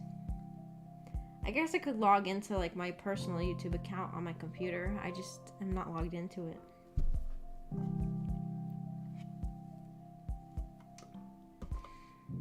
I'm just like sub to like I was when I was like 12, I used to subscribe to a lot of people who made like AMVs.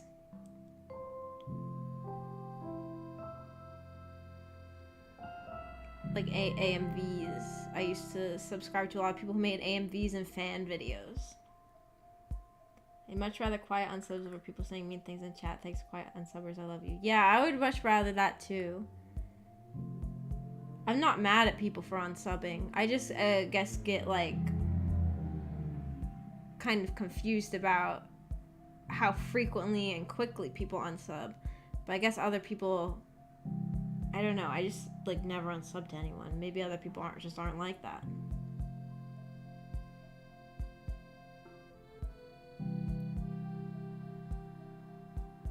AMV, yeah, AMV, like anime music video.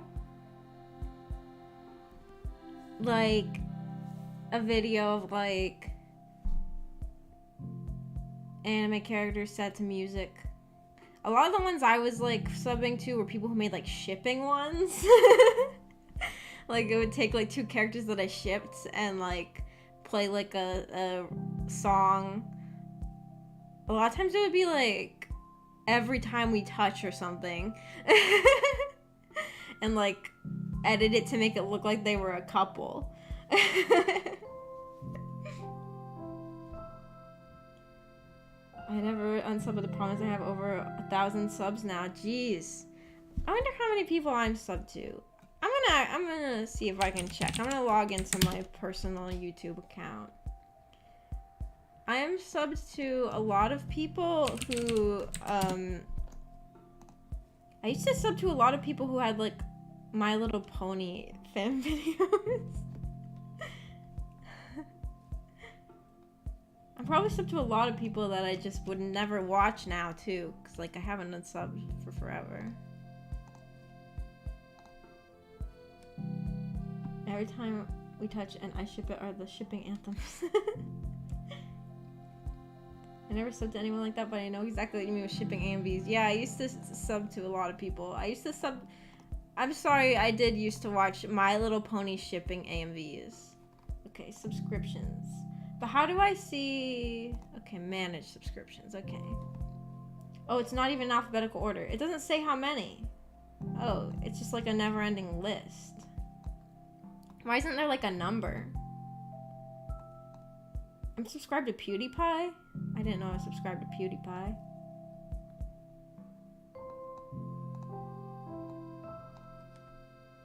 I feel like everybody is apparently. Okay, I guess I reached the end. It's not too many. It's not too many, actually, I think. I bet a lot of people... Well, maybe YouTube unsubbed to people for me, like you said they do. Or like,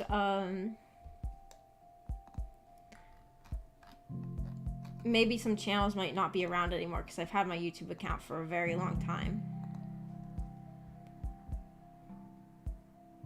Who do people ship in MLP? I used to ship Rarity and Applejack the most. So Maggie Friendship is Witchcraft or Mentally Advanced. I like both of them, and I know that the people who made those had like a feud. I don't care. I still like both of them. Well, I guess more than Mentally Advanced, I liked Rainbow Dash Presents more than that. More than Mentally Advanced. It's made by the same person.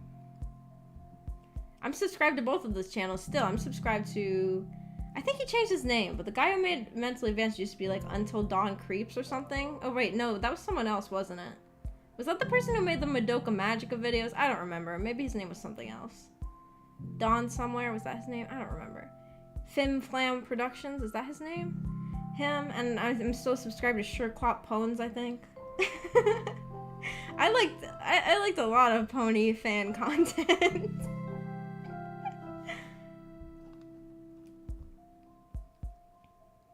I watched a lot of... I also like a lot of people who made like pony fan songs. I was a real mega brony or Pegasister. I always use the word brony though, because Pegasister just sounds kind of weird. Of course you do, Maggie. Pegasister.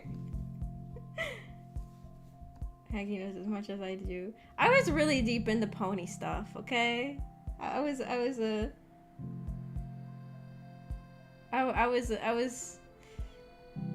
little cringe. I mean, I feel like I've said so many things about my teenage years that I'm probably more than a little cringe. I was really into pony stuff. I shipped the ponies. I looked at fan art on of the ponies on Derpy Boru. I have visited the 4chan MLP board a couple times. I was deep into pony stuff. Just not great. Pony stuff. Now the show isn't like, now it's like the newer generation. I watched the movie of the newer generation when it came out, but I didn't really like it very much. And I guess with ponies, I always liked the fan base more than I liked the actual show itself. Like, it was just a fun fandom to be a part of, I guess. I liked the songs and the fan videos. Did you notice I had Chrysalis as my profile image in the Discord for a while? I did notice. I went in there, I was like, oh my gosh, Saz. Saz is Chrysalis. The weird thing is, when I first started watching My Little Pony, I was like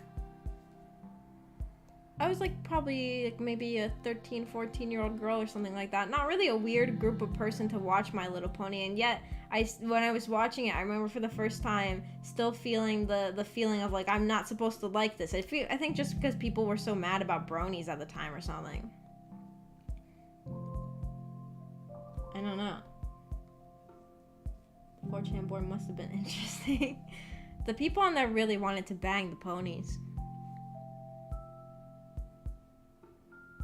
I'm a fan of Applejack. I like Pinkie Pie the best, but I always really shipped Applejack and Rarity, so I watched a lot of things about them. I like fan videos.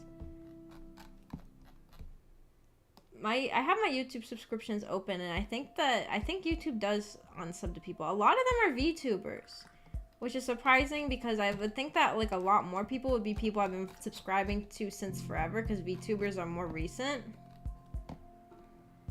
Already I see a brony channel. Forever Free Brony. He would make brony music. Kizuna Ai. Abroad in Japan. I subscribed to Abroad in Japan when I was really going through my like watching every single Japanese vlogger phase. Action Button reviews. He has a really good review of Tokimeki Memorial. More VTubers. I'm subscribed to some drag queens because I went through a phase in high school when I was really into RuPaul's Drag Race. Maybe we shouldn't talk about that.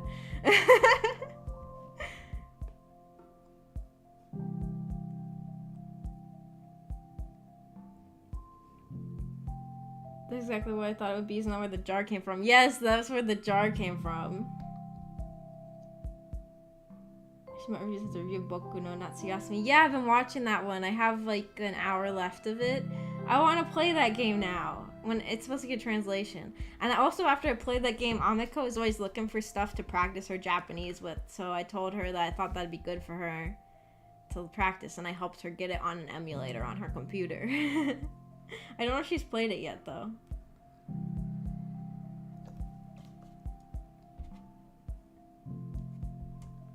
I like it when he talks about like Japanese games that I have no access to, because well, I guess I do have access to them technically, but I can't really understand them. Because then it gives me an opportunity to love a game that I can never play. Although, Ameko and I played Tokimeki Memorial. We actually just finished it recently. We got the, oh my gosh, I don't even remember her name. Saki. We got the Saki Niji no ending. Ameko and I played Tokimeki Memorial, and she translated it for me. She's super good at Japanese.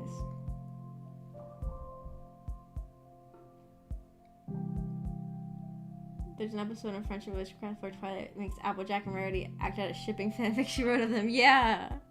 I think Applejack and Rarity are the most shippable of the main 6, in my opinion. I mean, they've got like that vibe of like proper rich girl and then like country bumpkin. That's just like a classic romance pairing.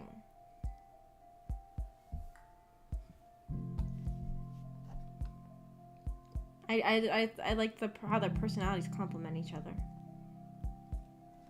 My YouTube recommendations are VTubers, football, baseball, tech, and IRL people who watch VTubers. Whoa. I'm subbed to a lot of people who would like put subtitles underneath like Vocaloid songs. I don't know who this is. Who is this? Oh, they made AMVs. It's an AMV person.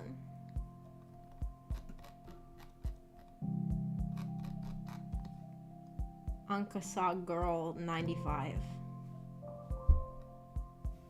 Lots of anime like commentary videos, or like anime like theory people. Like people who would make videos like analyzing, I guess. Things like that. I would subscribe to a lot of those people. Actually, Spike X Rarity is canon. And no, he's a baby dragon.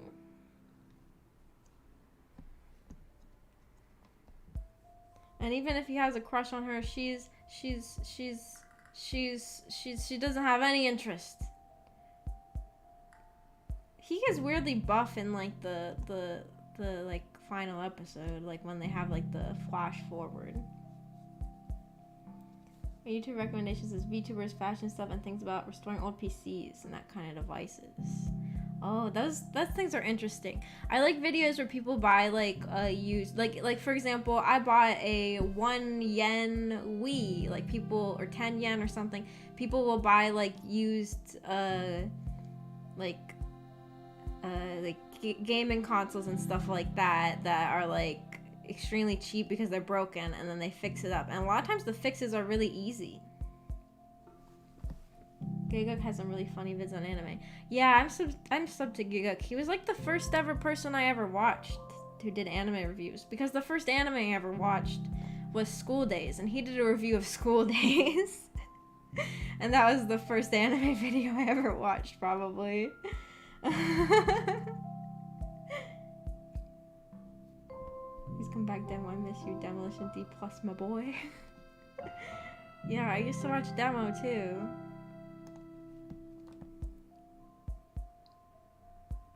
Some people post anime openings. I don't know who this is. Oh, they make videos about Animal Crossing. I'm subbed to a lot of people who make videos about Animal Crossing. Animal Crossing is one of my favorite games, and if a video comes up about it, I will probably watch it. I'll watch people's Let's Plays, I'll watch people's discussion videos, I'll watch people talk about how much they hate Animal Crossing, and I will enjoy it. Am I the only one who likes to watch videos of people talking about how much they hate something they like, and I don't even get, like, offended? Well, I guess if somebody's, like, making really bad faith arguments or something, but a lot of times, if somebody hates something I like, I can still, like, understand where they're coming from. Because, like, a lot of times I'll like something, but I'll be, like, aware of the fact that it has, like, problems or, like, bad things about it, or, like, plot holes or something, but I still like it regardless. But, like, I'll watch a video about someone talking about how much they hate it, and I'll just be like, well, I can see where you're coming from, I just still like it. So I will watch videos of people talking about hating Animal Crossing. Especially, I do like videos of people talking about how much they hate Animal Crossing New Horizons, because I have a lot of problems with New Horizons. Even though I don't hate it, I still like it. I've also got people go buying at garage sales, swap meets and stuff like that. Oh, I haven't watched any videos like that. That sounds interesting though. Like thrift store haul videos or something?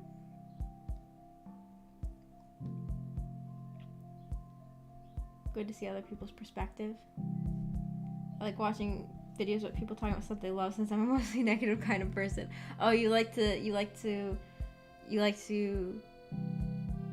let other people's positivity reduce your negativity.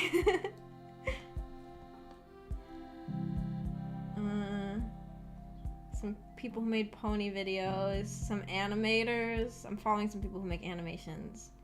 VTubers. I have no idea who this is. Oh, it's another person. Oh, it's the person who made, like, Animal Crossing X Danganronpa animations. Some of these people I haven't watched since I was, like, 12. There's, like, edgy... There's, like, edgy, like... atheist YouTubers in here that I used to watch when I was, like, 12. I don't want to talk in detail about those. I feel like that was a common thing that people, like, who were 12 in the same time as me watched. More VTubers. Science channels. People who did covers of Vocaloid songs.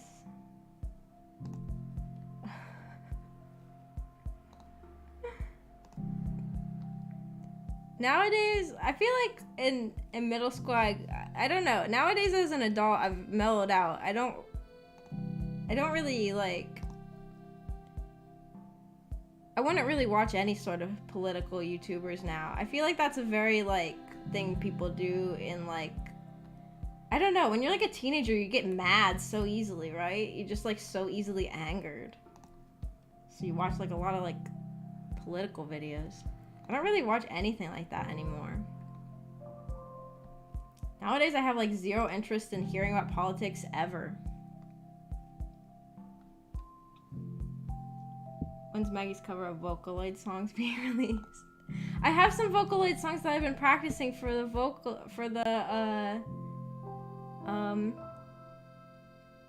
karaoke stream. I think I'm gonna plan to do the karaoke around the beginning of November. I don't want to set up a waiting room yet, because if I get a job here soon, I don't know what my schedule is gonna be. But early November is when I'm planning. So October is gonna be horror games, and then early November, I'll still be playing some horror games in November, because I doubt I'm gonna finish them all this week, because I have so many now. Thank you, Genji. Thank you for so many horror games. But early November is when I'm planning to have the karaoke stream. I've stopped watching political videos. It's gotten so dumb. Yeah, I guess I just kind of, like, I don't know. As an adult, I just don't care as much. I don't know who this is. Oh, it's a gaming channel? I don't even know who they are, though. Oh, they did a lot of Yume Nikki videos. Some Skyrim YouTubers. Oh, like people who talk about like creepypasta and stuff. Or like internet mysteries and like ARGs and stuff.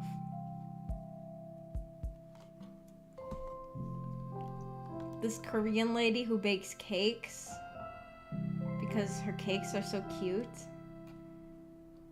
Bev and Bob style music.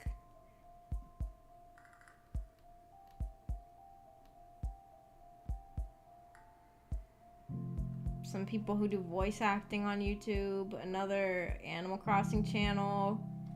Brita Food for Dogs. I recommend Brita Food for Dogs. She talks about visual novels. She's an elderly lady who loves visual novels. I like her stuff. It makes me happy. I mean, Nikki, I suggest Gobo, the person who makes the animations. I think I'm subbed to them. I'm very into Yuma Nikki. If anybody makes content about Yuma Nikki, I'll watch it. That's like Animal Crossing, except for there's a lot less Yuma Nikki content out there. I don't watch any creepypasta stuff anymore. That got pretty stale for me. Yeah, I guess usually if I watch like horror videos, it's usually more about like internet mysteries than creepypasta. Creepypasta is usually, I mean, most creepypasta are kind of bad. I mean, there are some good ones, but a lot of them are just like, when I played the video game character had blood coming out of its eyes.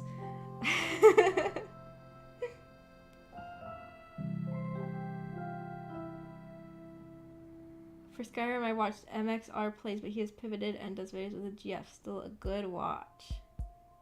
Oh, I haven't heard of that one. Maybe I should look him up. MXR plays. I do like Skyrim videos. I like videos of people messing around in Skyrim. Skyrim's such a funny game. It breaks all the time, and silly things always happen. You made Nikki music videos. Gobo. YouTube. Oh yeah, behind there somewhere.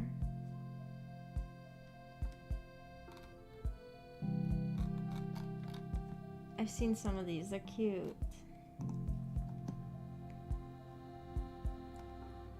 I'm subscribed to Brony Music Archive because a lot of bronies would get really ashamed when they stopped being bronies and delete all their stuff.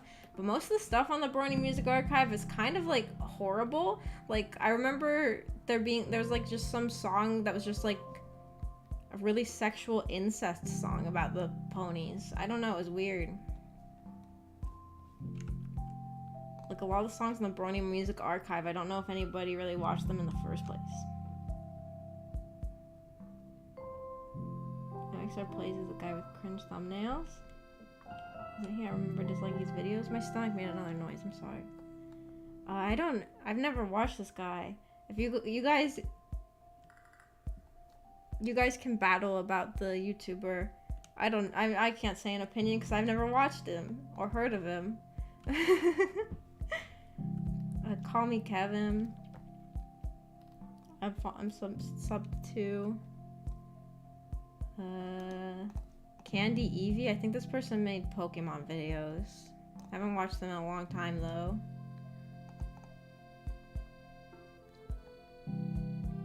I have no idea who this is, and their picture is like some lady. Like a weird picture. I don't even know who this is. I've never seen this channel in my entire life. It's all Christmas songs. It's a channel full of Christmas songs, but like Christmas songs I had never heard of, like not even like classic Christmas songs. I just know it's Christmas songs by the cover art. Who the hell is this?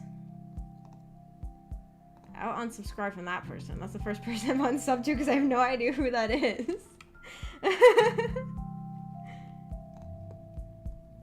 More VTubers.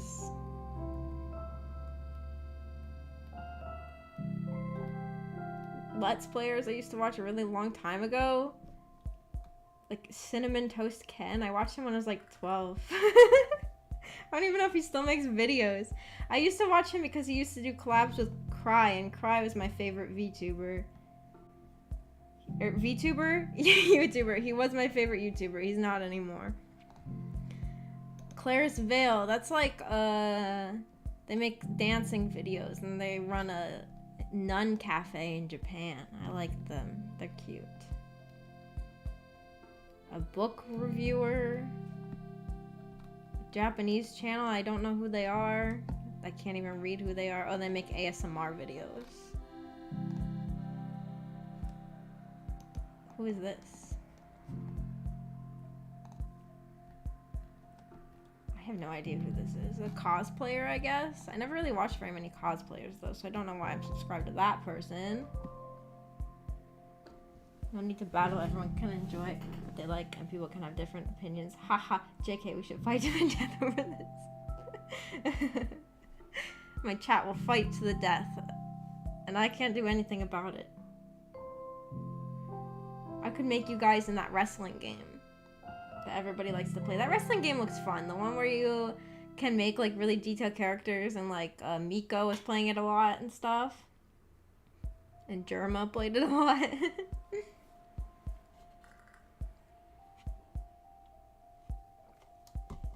Forchico does silly anime loops and weird mashups. I'll look that person up.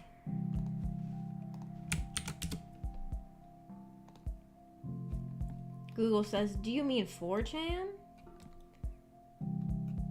Okay, I'll look that person up. Reef999 for weird Yushiki Mads. I do like Mads. My main source of Mads, I don't know what Mads stands for, but like the specific types of edited videos on YouTube of like anime characters usually originating from Nico Video. Rice Master 3 was the person I was following, but their channel got taken down, and then like all the Mads I had in my playlist were gone. I'm following a channel of a person who takes pony videos from Bilibili and uploads them to YouTube.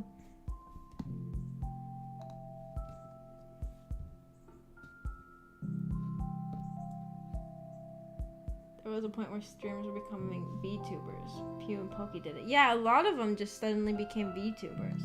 I don't know if they still use their VTuber models or not, though. I feel like they probably mostly did it when it was trendy, I would guess. And then like some like regular YouTubers I watched suddenly started really making fun of VTubers a lot. Do we need to make fun of the VTubers? We're just living our own life here. I guess a lot of us are kind of maybe cringe, but we're legally allowed to be cringe. You just say don't? Don't what?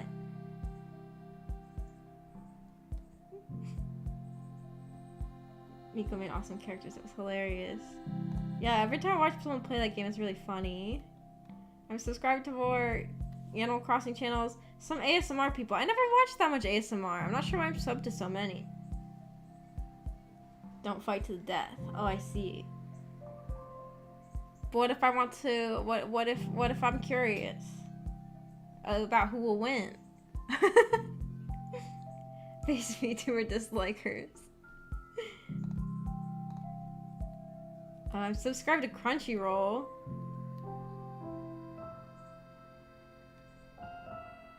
A lot of voice actors. Daoko. Daoko makes music. She's a Japanese singer / rapper.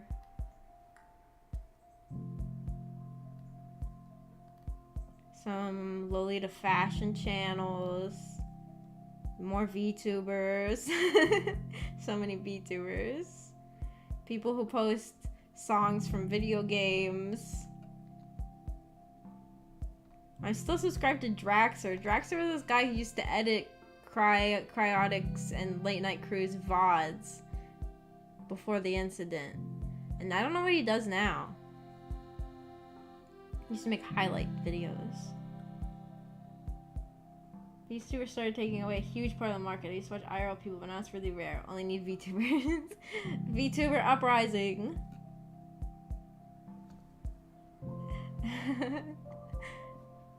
VTubers take over the world and make the whole world anime. Even Crunchyroll has their own VTuber. That's true. That's true. So many people. So many companies have. Do you see Tony the Tiger is a VTuber now? You think they'd learn from the Twitter incident where like all the furries were sending sexual messages to Tony the Tiger on Twitter? You think they would learn? You think they would learn that Tony the Tiger is not a good candidate for VTubing? Or maybe they thought they could make a lot of money from that. I don't know. Maybe they're actually fine with that. Didn't also Chuck E. Cheese become a VTuber? Or is he just like a guy in a suit? Not a VTuber. I don't remember.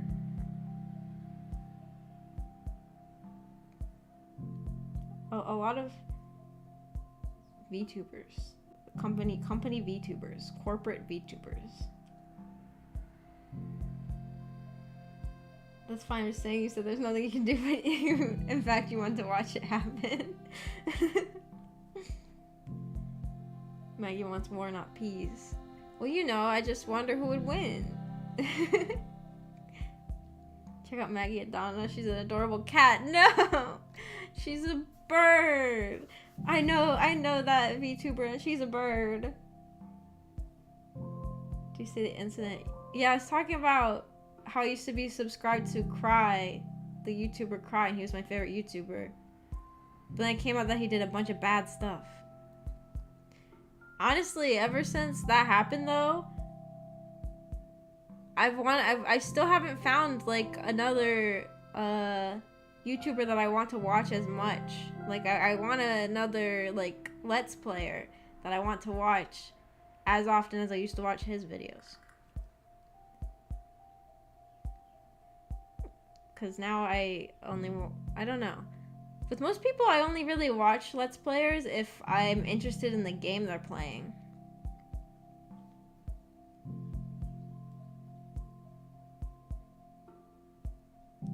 Tony is my waifu.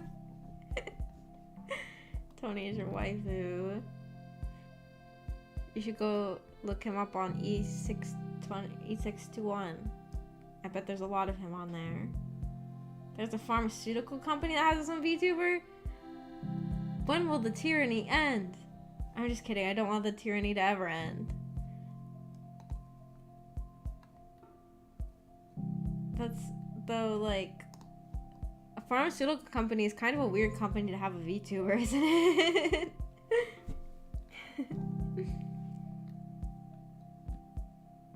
People who translate VTuber clips. I'm following a lot of people.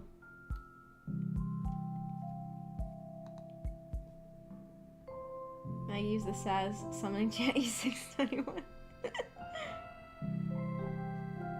Kinda hate that it happens so often with YouTubers and musicians. Like, is it so hard not to be a garbage human being? Yeah! And with Cry, he obviously knew everything he did was bad because it was stuff that he was, like, publicly speaking out against in his videos all the time. Like, that's why it was so shocking, because it was, like, he was, like, caught with, like, grooming underage kids and stuff like that. But he was, like, so, like, vocal about things like that being bad. And, would, like, he would kind of freak out a little bit, even about, like, a lolly in an anime game. He would kind of be like, oh, that makes me uncomfortable. Like, you're gonna say that, but then you're, like, grooming real-life children? Like, what? Like, obviously you knew it was bad. And you were outspoken about the fact that you thought it was bad. So, then why did you do it?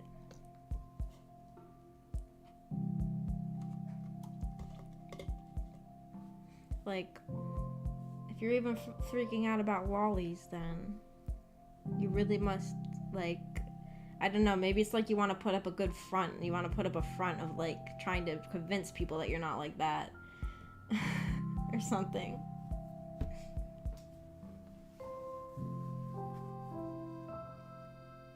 Nebase Kokoro. She's the formal one. I'm gonna look her up.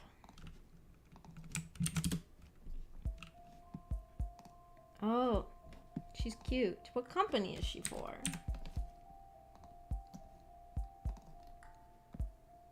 Roto Pharmaceutical Co. Interesting.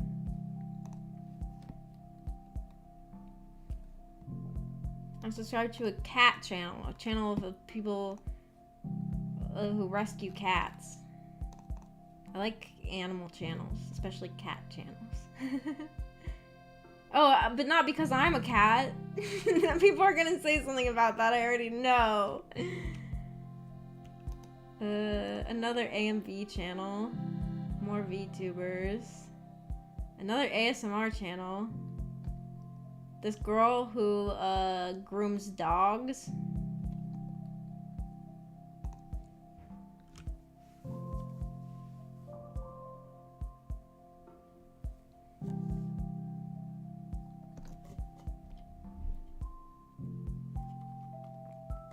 A lot of people say things are bad but do themselves, like a lot of right-wing politicians that are gay. Yeah, that's true. They're like trying to cover it up or something by like being really outspoken against it. He's trying to hide it by speaking out. He's just digging the hole deeper. Suntory has Suntory Nomu. Suntory Nomu.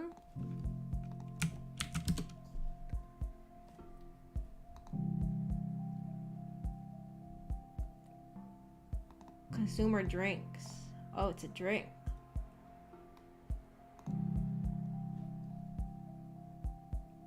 It's a brewing and distilling company. Oh.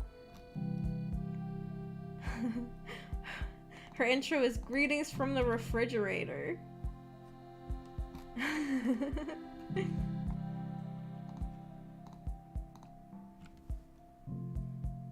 The weather news in Japan also has a VTuber? Really? Favorite YouTube channels forever, Soap Opera 46. Yes, everybody go. If you want to see the world's greatest anime ever, it's free. You guys just need to go on YouTube and look up the channel Soap Opera 46, which Sats just typed in chat. Go look that up and enjoy that anime. It's all uploaded for you for free on YouTube. The best anime anybody's ever made. Really good top-tier voice acting, a really good script, really good animation, and really top-tier waifus. I highly recommend. Nyan Sugar Neko Girls.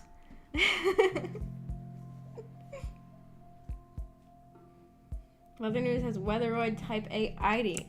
I should do a tier list of like corporate VTubers. Corporate VTuber tier list.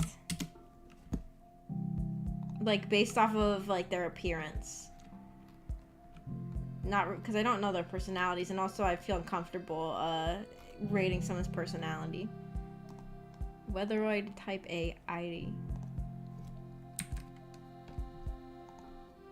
Wow.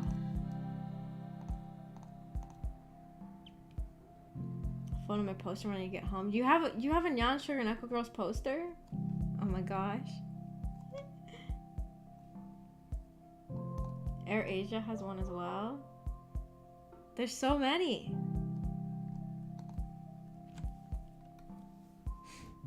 I'm following channels that talk about that post like videos from like the 1950s. Like 1950s PSAs and stuff. Or like videos about 1950s fashion. Some of these channels are too. I don't know who this is, but picture looks like it's probably a gaming channel. Oh, it's a Pokemon channel. Gorillas. VTubers. More ASMR. Another AMV editor. More VTubers. Artists. Homestuck Official. People who subtitle Idolmaster videos.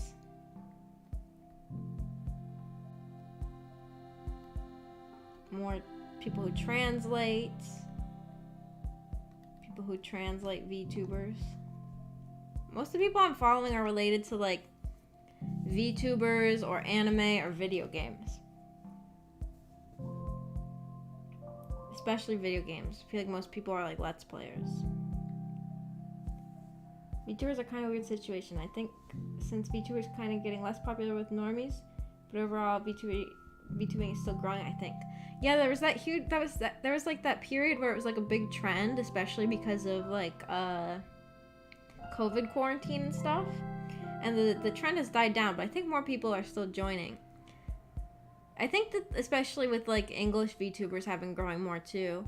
I think I noticed a big boom when Niji Sanji En had their first male generation Luxium is like the most recent like VTuber boom I've noticed, because that like brought in a lot more female fans. A lot more girls were watching VTubers. I think that it's still growing. Honestly though, if you watch like videos of VTubers, like streams from the time period, like Japanese VTubers from the time period when it first blew up, it's like the comments, there's so much like horrible just like embarrassing English comments by people who clearly don't even understand what they're talking about and are just like saying nonsense. And I'm kind of glad that the VTuber community has gotten a lot less annoying than that. Like, VTubers chats used to be so annoying during that time period. COVID is how I discovered VTubers. One good thing to come from it. I actually got in a little before the big boom. I got into VTubers when Fubuki posted her Scatman video, and it was pushed into my recommended. Unless you count, like, being into Kizuna Ai as being into VTubers. Which I personally wouldn't. Like, I was into Kizuna Ai and I was into Mirai Akari, but those were, like, the only two, like, old-style VTubers I watched. I really got into VTubers when Fubuki posted her Scatman video. Oh, I bet you are a guy pretending to be a cute girl on the internet. I hate when people say that. Like, you can tell when somebody... You can tell by people's voices. Usually. Or, like... Ameko really watches a lot of Niji Sanji's member Mashiro, who has a really high-pitched voice and a kind of feminine model, but he's a guy. And she said that he's constantly getting comments in English to this day that's like, wait, this is a guy? Like, you don't need to comment that. Everybody else has already commented that 100 times an hour. Like... Read his wiki page or something. You don't need to type it in the chat all the time.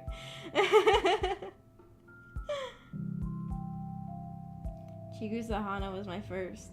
She's still streaming too. Is that Chigusa from Niji Sanji or is that a different Chigusa? I'm gonna look her up. No, not Chigusa Hanamura, Chigusa Hana. Oh, I've never seen this one before. She's cute. She's like a fox, or like, is she a fox? She has like fox ears, but they're also like speakers. That's cute.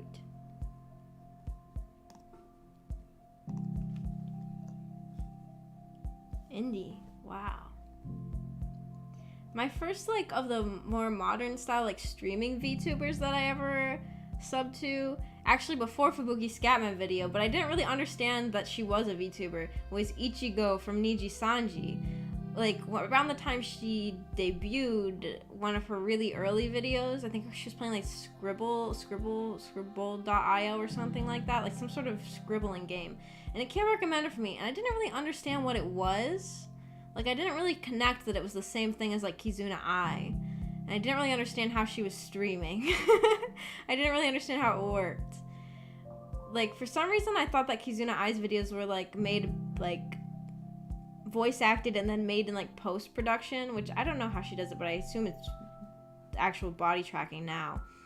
But back then I guess I was confused about it. And so Ichigo from Niji Sanji, one of her videos came in my recommended, and I didn't know what it was that I was watching, but her voice was cute, so I subscribed. But I didn't really know what was happening. I didn't like recognize that it was a virtual YouTuber. But I really got into VTubers with Fubuki's Scatman video. I've seen some male VTubers do really good female voices. There's that Niji one, Luca. Oh yeah, Luca is really good at doing a female voice. Yeah. And he's like really good at it because he can like... He's good at like making it really sound like he's having a conversation with the female counterpart of himself. Because he'll like move... Like... He like moved different... like... distances away from the microphone while talking as each character and stuff like that, and like make sounds like it sounds like she's like opening the door and coming in and stuff. It's kind of crazy how good he is at that.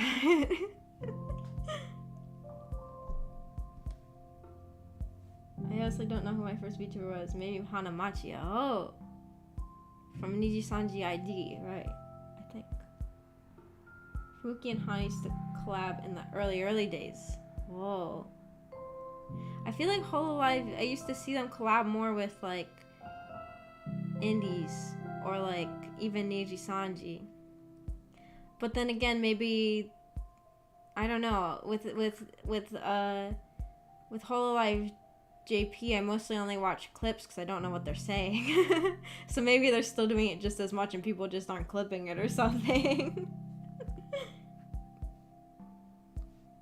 Maggie Adana was one of the first where I started watching full streams.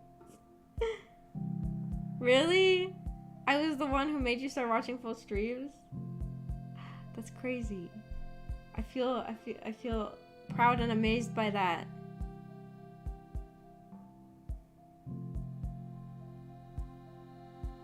Yeah, Luca does really good / funny things with his voice. He's just a bit too himbo for me to enjoy his solo stream. I like Luca. I think he's funny. I like his himbo-ness. Amiko, I mean, I'm kind of a clip watcher in general. Amiko watches his full streams. Amiko's the one who watches like full streams of like a ton of VTubers. I'm more of a clip watcher, I guess. I don't have that much of. I have a poor attention span. I watch a full stream if somebody's playing a game I'm interested in. Like I watched like Pomu from Neji En play Tomodachi Life. I watched like all of those all the way through because I think it's funny to watch people like Tomodachi Life is a funny game, so I liked watching those all the way through. But I'm the type of person where I kind of like, for me, I only really will watch it all the way through if I'm really interested in the game, I guess.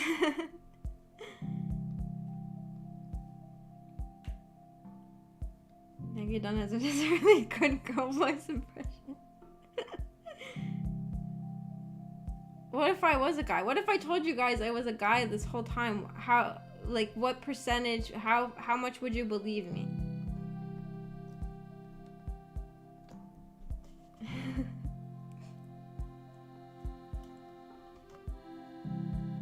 Hanamachi has really lewd members only content. Really? Our corporate VTubers are allowed to do that?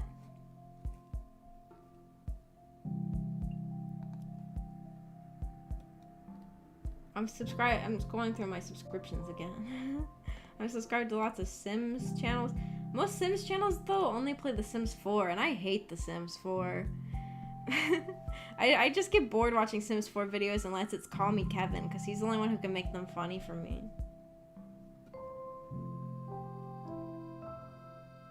Yeah, you are. I mainly watch clips before. I still do watch a lot of clips. Whoa. I'm the one who made you start watching full streams.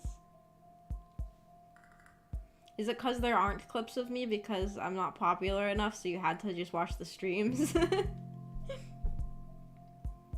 If Maggie was a guy, nothing would change except the possibility of Mpreg.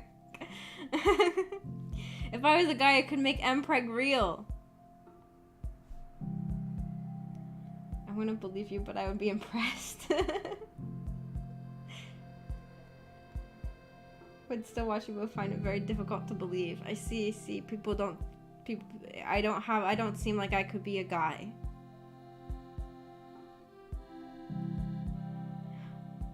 I guess my voice is just like a normal. It's not really like, I don't know. I don't have a very good grasp on what my voice sounds like, but it doesn't sound like the type of voice a guy could do, probably, right? I don't know. No, I just liked your streams. Wow, thank you.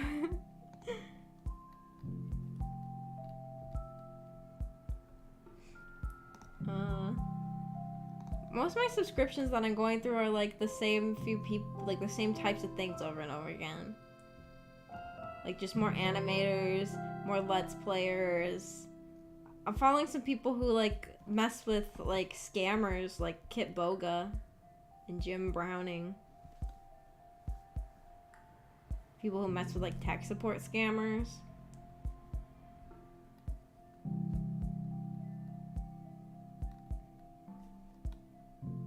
Animal Crossing channels.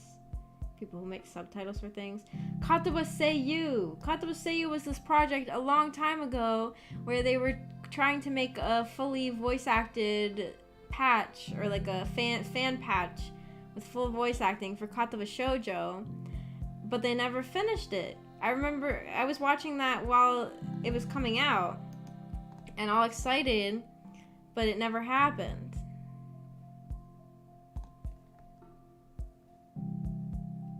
They actually had some voice actors too, like they posted clips of them, but they just never finished it.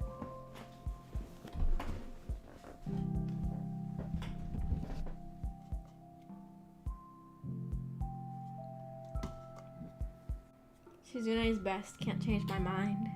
You like being dominated. That's what Shizune does, right? She's like... I like Rin the best. When I first started playing it, I remember I started playing it for Hanako, because Hanako has such a good character design. Like, I like the scars and stuff. So that sounds bad, doesn't it? Well, I just thought she was really pretty. But then, like, upon trying to get Hanako's route, I realized I didn't really like Hanako all that much. And I really liked Rin. I really, really liked Rin. And so then I started making choices that went against Hanako more and towards Rin. But that made me end up on Lily's route. Because if you start going towards Hanako, but then you start choosing choices that sort of go against Hanako, it's going to put you with Lily. Because Lily is Hanako's best friend and a lot of their choices are pretty much the same. And then when I got Lily's cutscene, I was so disappointed that I went back and started from the beginning again so I could get Rin. I just immediately, like, fell in love with her. I like Rin a lot. I like her route a lot too.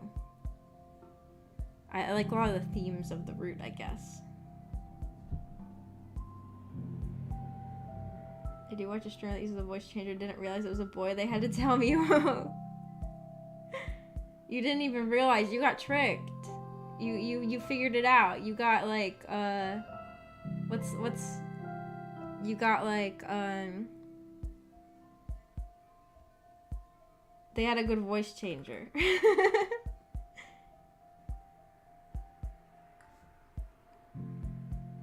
Baited? Yeah, you got like baited. What game? Kato wa Shoujo. It's a visual novel. It was the first visual novel I ever played. Unless you count Corpse Party as a visual novel. It's free. You can play it for free. Learning to communicate was the best. Maggie, what the heck? Why the heck? Well, that's what she does. Did you comfort Misha? Did you comfort Misha? She's a dominoes pro. Yeah. Shizune is really good at dominoes. That was my first. I'm not so say so VN. That was my first VN altogether because it was free and in English already. Like, you didn't have to do any patching. It was you know, easy for somebody who was interested in VNs. And I was interested in VNs for like a really lame reason. I was interested because I saw everybody else having waifus, and I it's literally because of the word waifu. Like, I thought, I want one of those. I want to have someone I can call my waifu. And I thought visual novels are probably where you're gonna find that because they're like a dating game, right? So you like actually like date them. So I literally played Kato Shoujo because for some reason at age like 14 I thought that a requirement to being a weeb was having a waifu.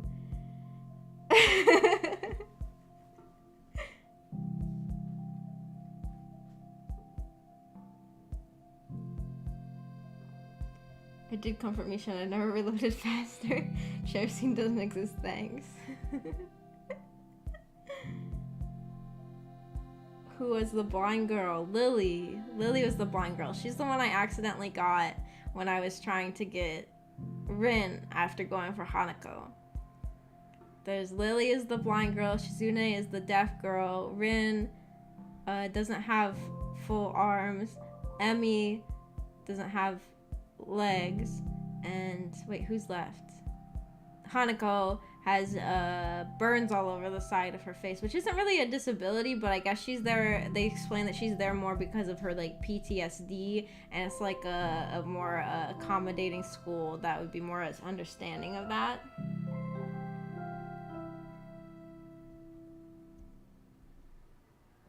Rin was the longest route. Oh, really? Was it?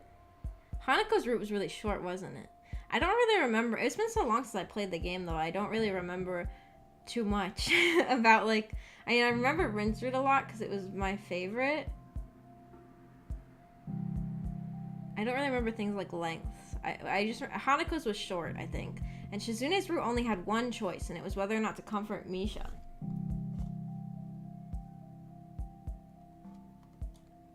Haha, I also got the Kenji ending by accident. I never did. I'm the type of person who a lot of times in VNs, I get like the common route fail ending because I make stupid choices and I'm so wishy-washy. But I didn't actually in that game. I had to purposely pick choices to get that one because I wanted to see it because I thought it would be funny because everybody always made memes about that ending. I haven't played Kato Shoujo ever, I just know a bit about it. I like to be kind to everyone. Yeah, I like to choose nice answers to everyone, even if I'm not trying to date them. I'm like that too, because I feel bad being mean to fictional characters, even though I shouldn't.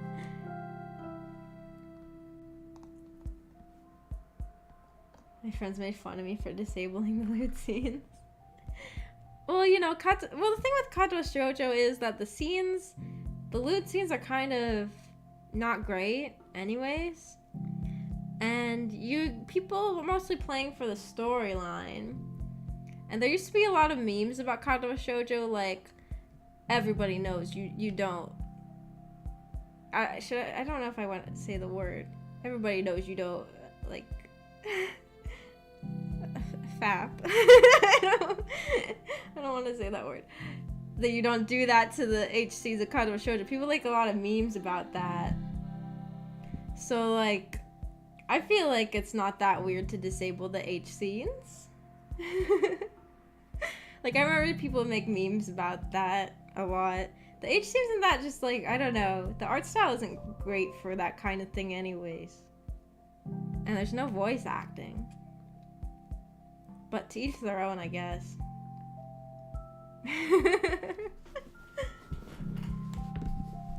Yes, the story. The story. No, the story of Kato Shoujo is really good, though.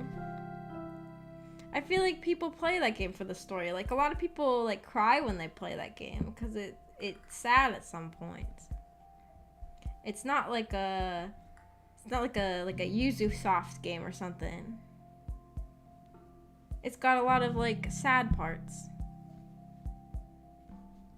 I guess it depends on the route, too, though. Some of the routes are less, like, emotional than others, I think.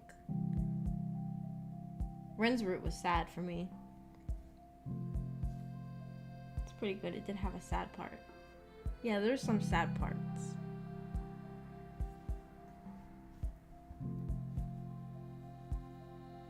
I got a comment from one of them saying, aren't they disabled either way? Oh. Oh.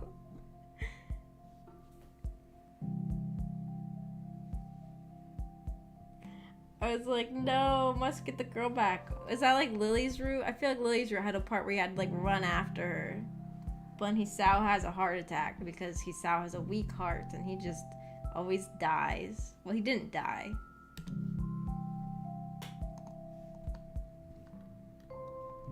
I'm still scrolling through my subscriptions, but most of the types of videos I've already said. And I feel like I could say names to give people recommendations, but I feel like, what if there's some video I watched of them where they did something really bad and I don't know about it? That's a weird fear I have when recommending people to people. That's like when I mentioned like that VTuber I watched do karaoke, how I felt like I needed to say, well, she's Japanese, so I don't know if she said anything bad ever. I'm always worried about recommending someone. It turns out they did something bad or something. More VTubers. I'm subscribed to like every member of Hololive and several members of Niji Sanji and a few indies as well. Katawa Crash exists? What's that? I don't even know that one. Katawa Crash? It's a fan-made collision game? What's a collision game? The game's concept was based on Nanaka Crash, a fan-made game with characters from the visual novel Cross Channel. I really want to read Cross Channel, but it doesn't have a good translation. Like, all of the translations for it are really poor, I've heard. Which is upsetting, because I love Denpa, and Cross Channel is supposed to be a Denpa game. It's a Flash game? Oh, it runs on PC browsers. Yeah, it's a Flash game. Wow, I feel like I need to look and see if I can find that to play it. I feel like I want to play a Kato Shoujo fan game. I got recommended a small Lolita channel. I watched some of her videos, so now I know at least a little bit. Whoa, who was it? I'm following some Lolitas on YouTube. Lolita fashion has really died out a lot. It used to be pretty big. More in like the mid 2000s and maybe early 2010s. And then it's not as big as it used to be anymore. Like, a lot of the people used to be into Lolita have moved on to other types of fashion, and like not a lot of new people are being brought in. It makes me kind of sad. I get worried about like dresses not being able to be found anymore because of the hobby dying out or something. Although when COVID happened, there was this weird trend where people suddenly got, like, some people who used to be in Lolita got into it again, and it started to be like really like hardcore sweet Lolita, like sweet style Lolita. But then there was this weird controversy where these people started showing up and started saying that sweet Lolita is like pedophilic or something. Like, obviously it's not. I don't like going like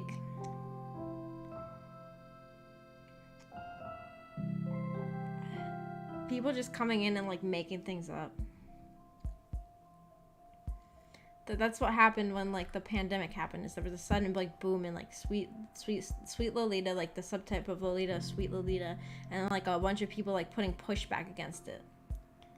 They thought it was like age play or something. But Lolita is not even slightly sexual. It's not. It's like a very like modest fashion.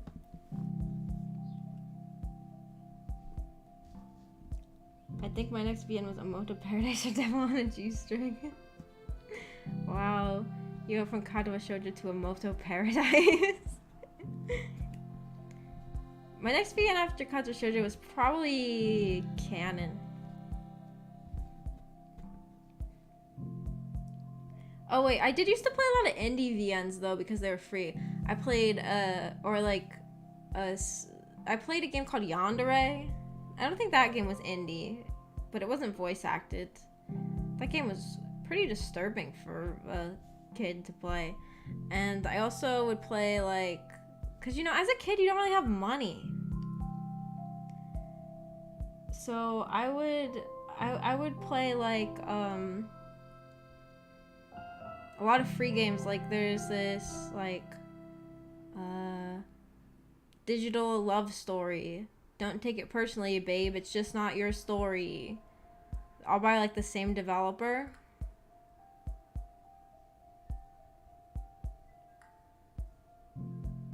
You get people saying that stuff about anime and VTubers. They just don't know what they're talking about. Yeah.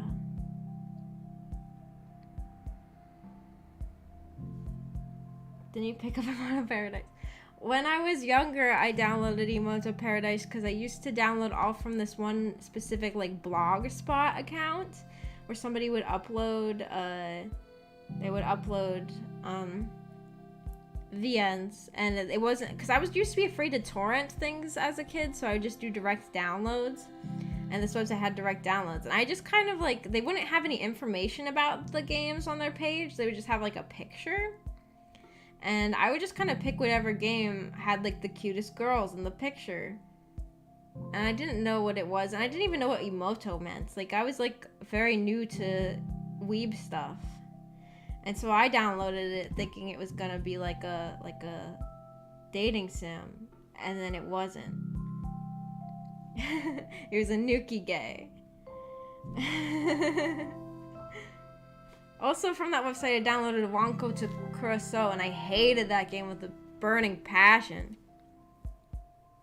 And then also from that website I downloaded Nekopara, and that broke my laptop. I got a virus and it broke my laptop. The channel is Diamond the Storm. I'm gonna look them up.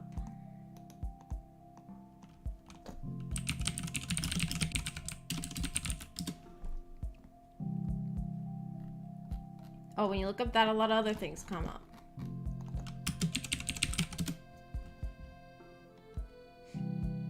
Okay, I found them by typing in Diamond the Storm Lolita.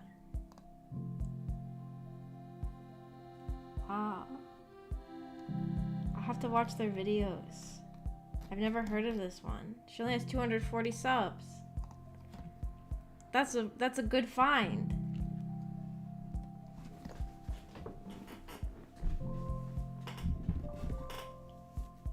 Emote Paradise has a lot of wholesome cuteness in amongst the tons of smut. Well, it's still very shocking to me as a child downloading this game, thinking it was good. Like, I figured there would be H scenes in it because I had already played Kato Shoujo, but I assumed that it would be like Kato Shoujo or like Canon, because Canon also has H scenes. And it would just be like, you know, just there after playing for a long time. Just like part of the plot, kind of. Like, not really too big of a thing. But instead it's a Nukige where the H scenes are like almost the entire part of the almost all the game is about. Nekopara introduced me to cat girls and I've never looked back. I never even finished the first Nekopara. I barely played any of it before my laptop broke. Before the virus like completely took over the laptop. Nekopara without loot patch is actually great. I watched some dress reviews. Why did I say deaf? Dress reviews by her. Audio quality can be meh, but she seems very genuine and passionate about it. I'll watch her videos. I can handle bad audio quality. I don't think my audio quality is great either. In my very debut, I said, I want to get a new microphone, and then I didn't. I mean, I was expecting to, I don't know, I was expecting to be able to afford, like, a new microphone and stuff like that. My hours kept getting cut at my job and stuff. And also I was spending money on other things. I don't remember what I was doing. I don't remember exactly what I was spending money on that I was not spending money on a microphone for or anything related to VTubing. I don't remember. But, you know, getting fired and then having no money for a while is kind of a wake-up call into why I need to save money. So I should start actually putting money in a savings account, and maybe then I can even get enough for new microphones and stuff like that. I actually got the harem route first time in Emote Paradise by not doing any loot things at all. You can not do any loot things at all in Emote Paradise? That's funny. Death reviews. Audio is pretty good, very clear and easy to hear and understand. It could be better though, couldn't it? I have a Blue Yeti. People make fun of Blue Yetis a lot. And I've also had it for a really long time. Like, even before I wanted to be a VTuber, I wanted to make ASMR videos. And I bought the Blue Yeti because of that.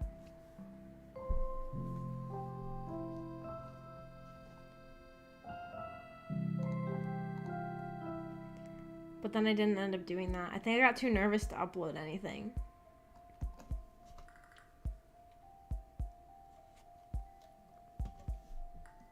The Blue Yeti is meant to be a great starter mic.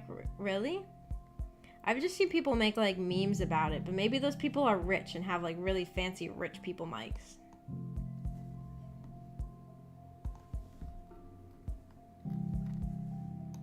I found another person in my YouTube subscription, so I have no idea who they are.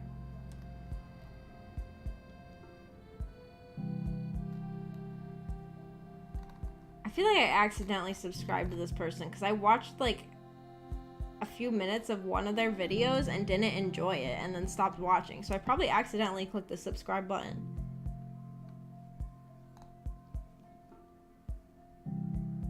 It's okay, I think your audio is good.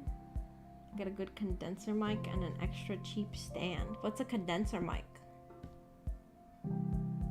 That's probably things I should know if I'm trying to make videos on YouTube.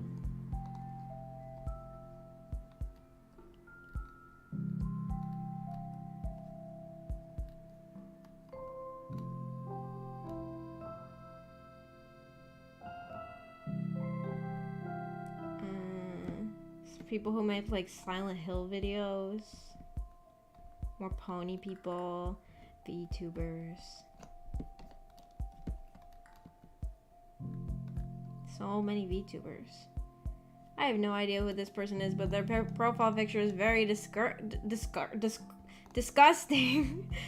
What was I trying to say? Discurt?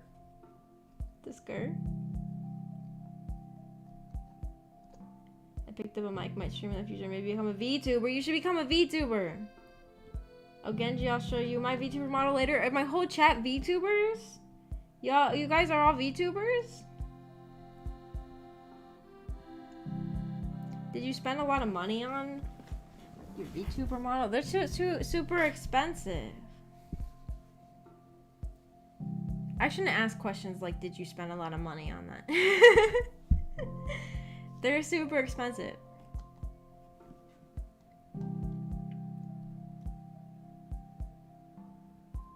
Discouraging.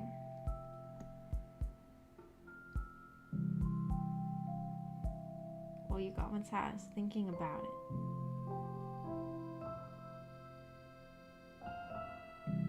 You guys should all become VTubers. Everybody in the world should become a VTuber. VTuber uprising.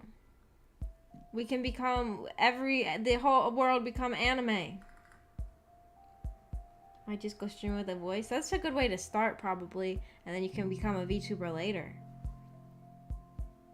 I'm just a chatter, I'm good. Iris doesn't want to be a VTuber. If you guys are VTubers, what do you want to look like? Do you want any gimmicks? Do you want to be an animal or like a supernatural creature? Or like have a theme or like a specific job or something that your character is or something? VTubers are the best.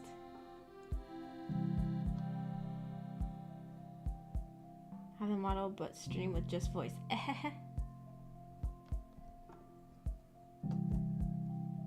You should.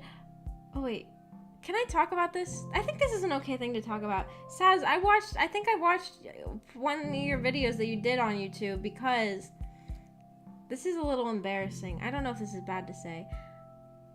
When you first showed up, since you were talking about Lolita fashion, I thought you were a girl. I think I might have even said she in reference to you before during streams. And then one day in stream you said you were a guy, and I was like, what? I thought you were a girl. I just assumed because you talked about liking Alice and the Pirates. I shouldn't make assumptions like that, but I watched one of your streams because I was curious. Is that bad? Maybe I shouldn't have said that. Am I invading your privacy? I mean, when you first showed up, you mentioned that you made videos, and I said I would subscribe to you, and I did. I don't know if people don't want me watching their stuff. Maybe I shouldn't have said that. I just kind of assumed because you said you liked Lolita fashion. But you'd think that I, the person who always talks about how much I like cross-dressing and stuff like that, would be understanding of the fact that just because someone says they like Lolita fashion doesn't mean they're a girl.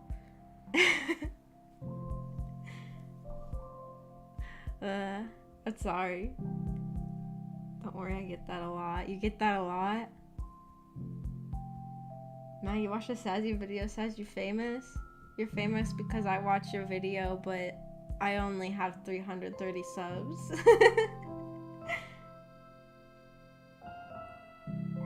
Iris B from Cyberpunk. Oh, Iris said I want to look like a V. V, or like just like the letter V. You just want to look like the letter V. Everything about gender is a no-no on the internet at the moment. Oh, did I say something bad? I'm sorry. No, like V, to put the V in VTuber. Just straight up just the letter V. That'd be really cool. You'd be like a,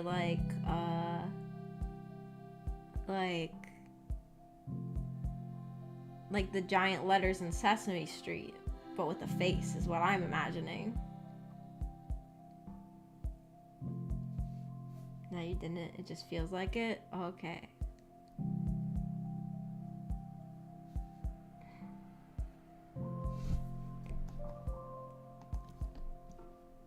Oh yeah, this person with the really disgusting profile picture. Apparently they make animations, but their profile picture is extremely disgusting. It looks like some sort of like wound or something. I don't know why I was subscribed to that person. I guess I like their animations or something.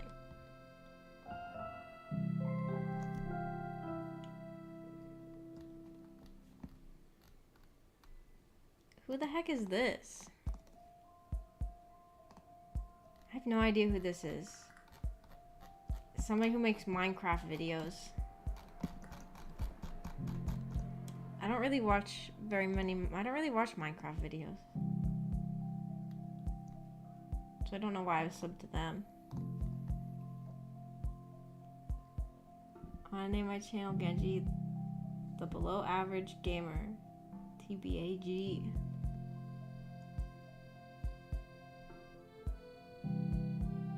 You don't want like a you don't want to be like an animal or something too.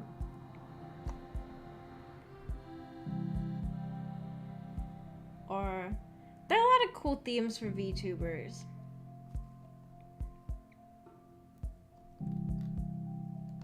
I don't know who if I like re-debuted, I don't know who I would reincarnate as.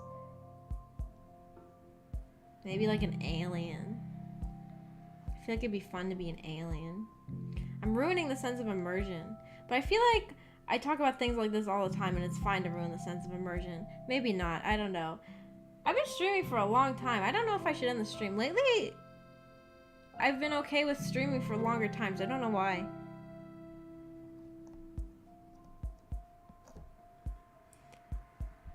I thought you were going to be slime. Oh yeah, I want to be a slime. I would love to be a slime.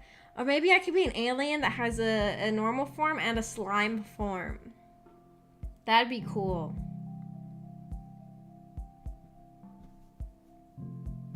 I really like Juniper's VTuber model, but never watched her. I like her model a lot too. I've seen like a couple clips of her, but not much.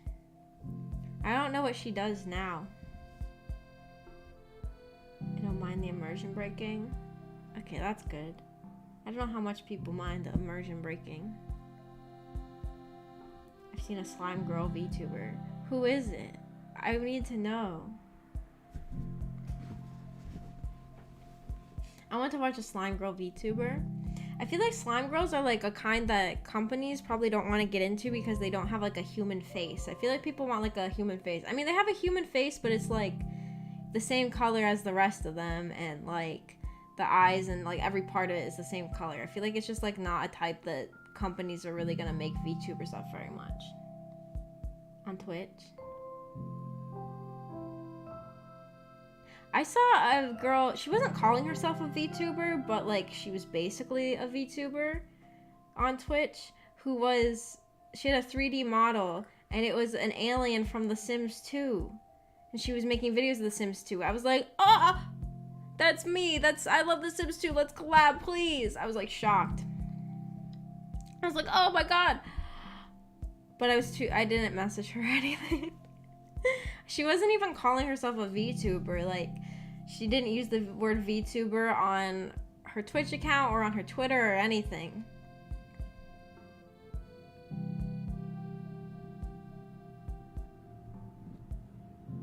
I think it's fun when VTubers clearly play a role, but the most VTubers I like are basically just being themselves. That's me. I'm basically just myself. Even when Amiko and I were talking, I was like, everything I thought of as like character traits for my character were just things that I already am. I never even really tried to play a character. I don't know. If I re-debuted, I would maybe want to play a character more.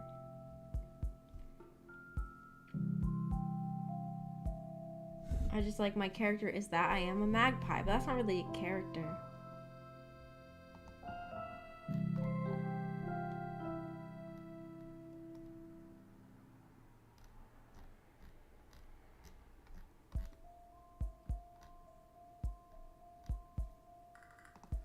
I'm still following some like crappy vlogging channels that I used to watch when I was like 12 that I would never watch anymore. People who made like vlogs and like challenge videos, like back when people used to make a lot of challenge videos, like what smell am I smelling challenge and things like that.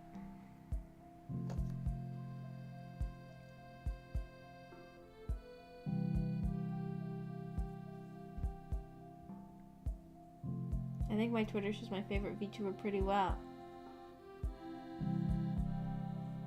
I want to go look at Saz's Twitter. I never go on Twitter. I barely even remember to post stream notifications on Twitter. I think I'm following Saz.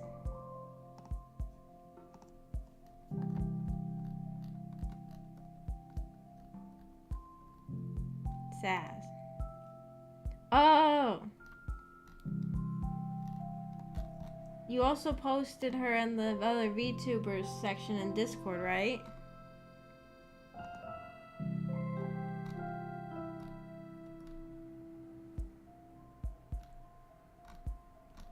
Which one is it? Is it Yoshiro Miyu? I don't know.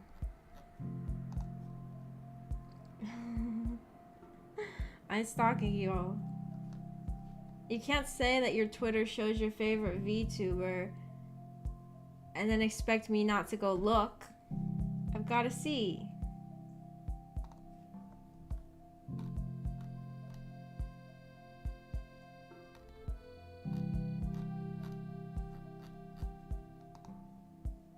Stalk away. If you guys mention your social media accounts, I will go stalk you. That's how it is.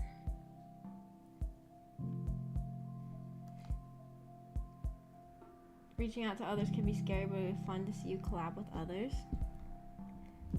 I kind of was especially worried about messaging this person because they didn't call themselves a VTuber and they didn't really seem like they are part of like the VTube community or like the anime community. So I was afraid that I would message them and then they would watch my videos and just be like horrified because I didn't know how deep they are into like anime stuff. Like I didn't know if they were the type of person who would find like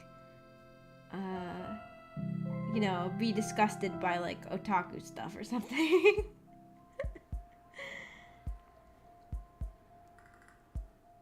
But I don't know. I'm nervous about collabing, especially because I was talking to Amiko, and she was like, "Well, I think that VTubers like become friends with each other on social media, and then they collab after they become friends with each other." She was like, "I don't know if they just message each other out of the blue."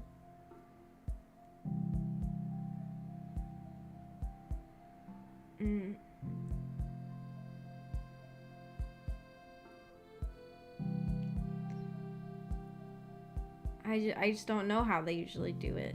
And I feel like everybody else who's VTubers are just so good at social media and I'm not. Like, they're all on Twitter and stuff like that. And I just don't know what I'm doing. They're gonna be like, who's this weirdo? I don't know. I also get worried that if I did a collab, I wouldn't talk the whole time because I'd be nervous. I guess that's a bonus point to becoming friends with somebody before you stream with them, so you wouldn't be as nervous.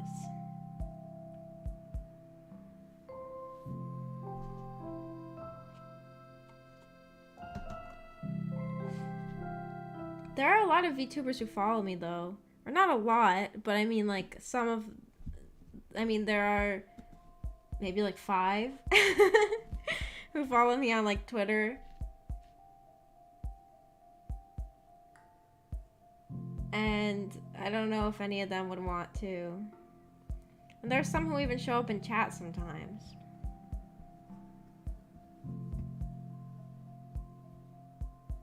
Maggie X Kit collab. Wait, is Kit a VTuber? I've seen Kit post. You're talking about Kit, like the Kit who posts in chat? I've seen Kit post like clips of streams on Twitter before, or clips of like playing stuff on Twitter before, but is Kit a VTuber or something? Really?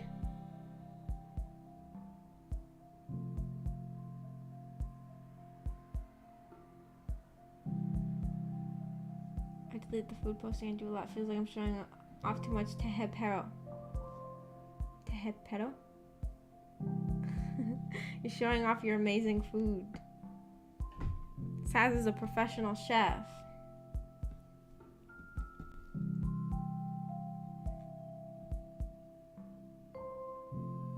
Or are you talking about a different Kit? Who is Kit? I don't know who Kit is unless you're talking about the Kit who types in chat. Is this someone I should know? Like a VTuber?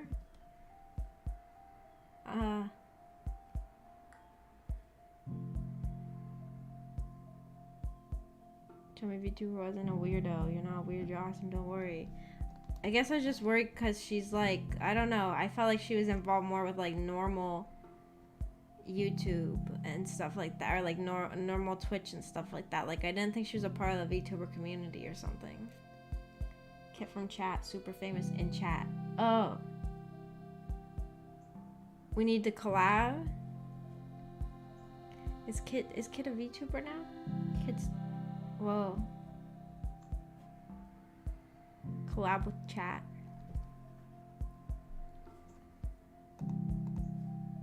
I feel like I should end the stream soon.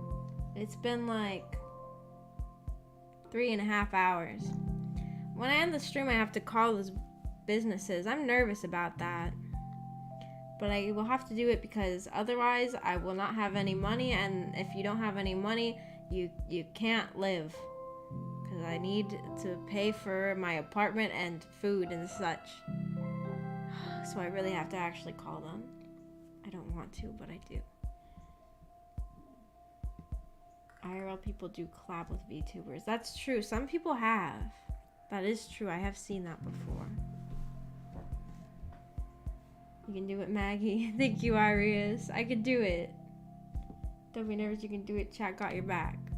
I can do it. I can get the job.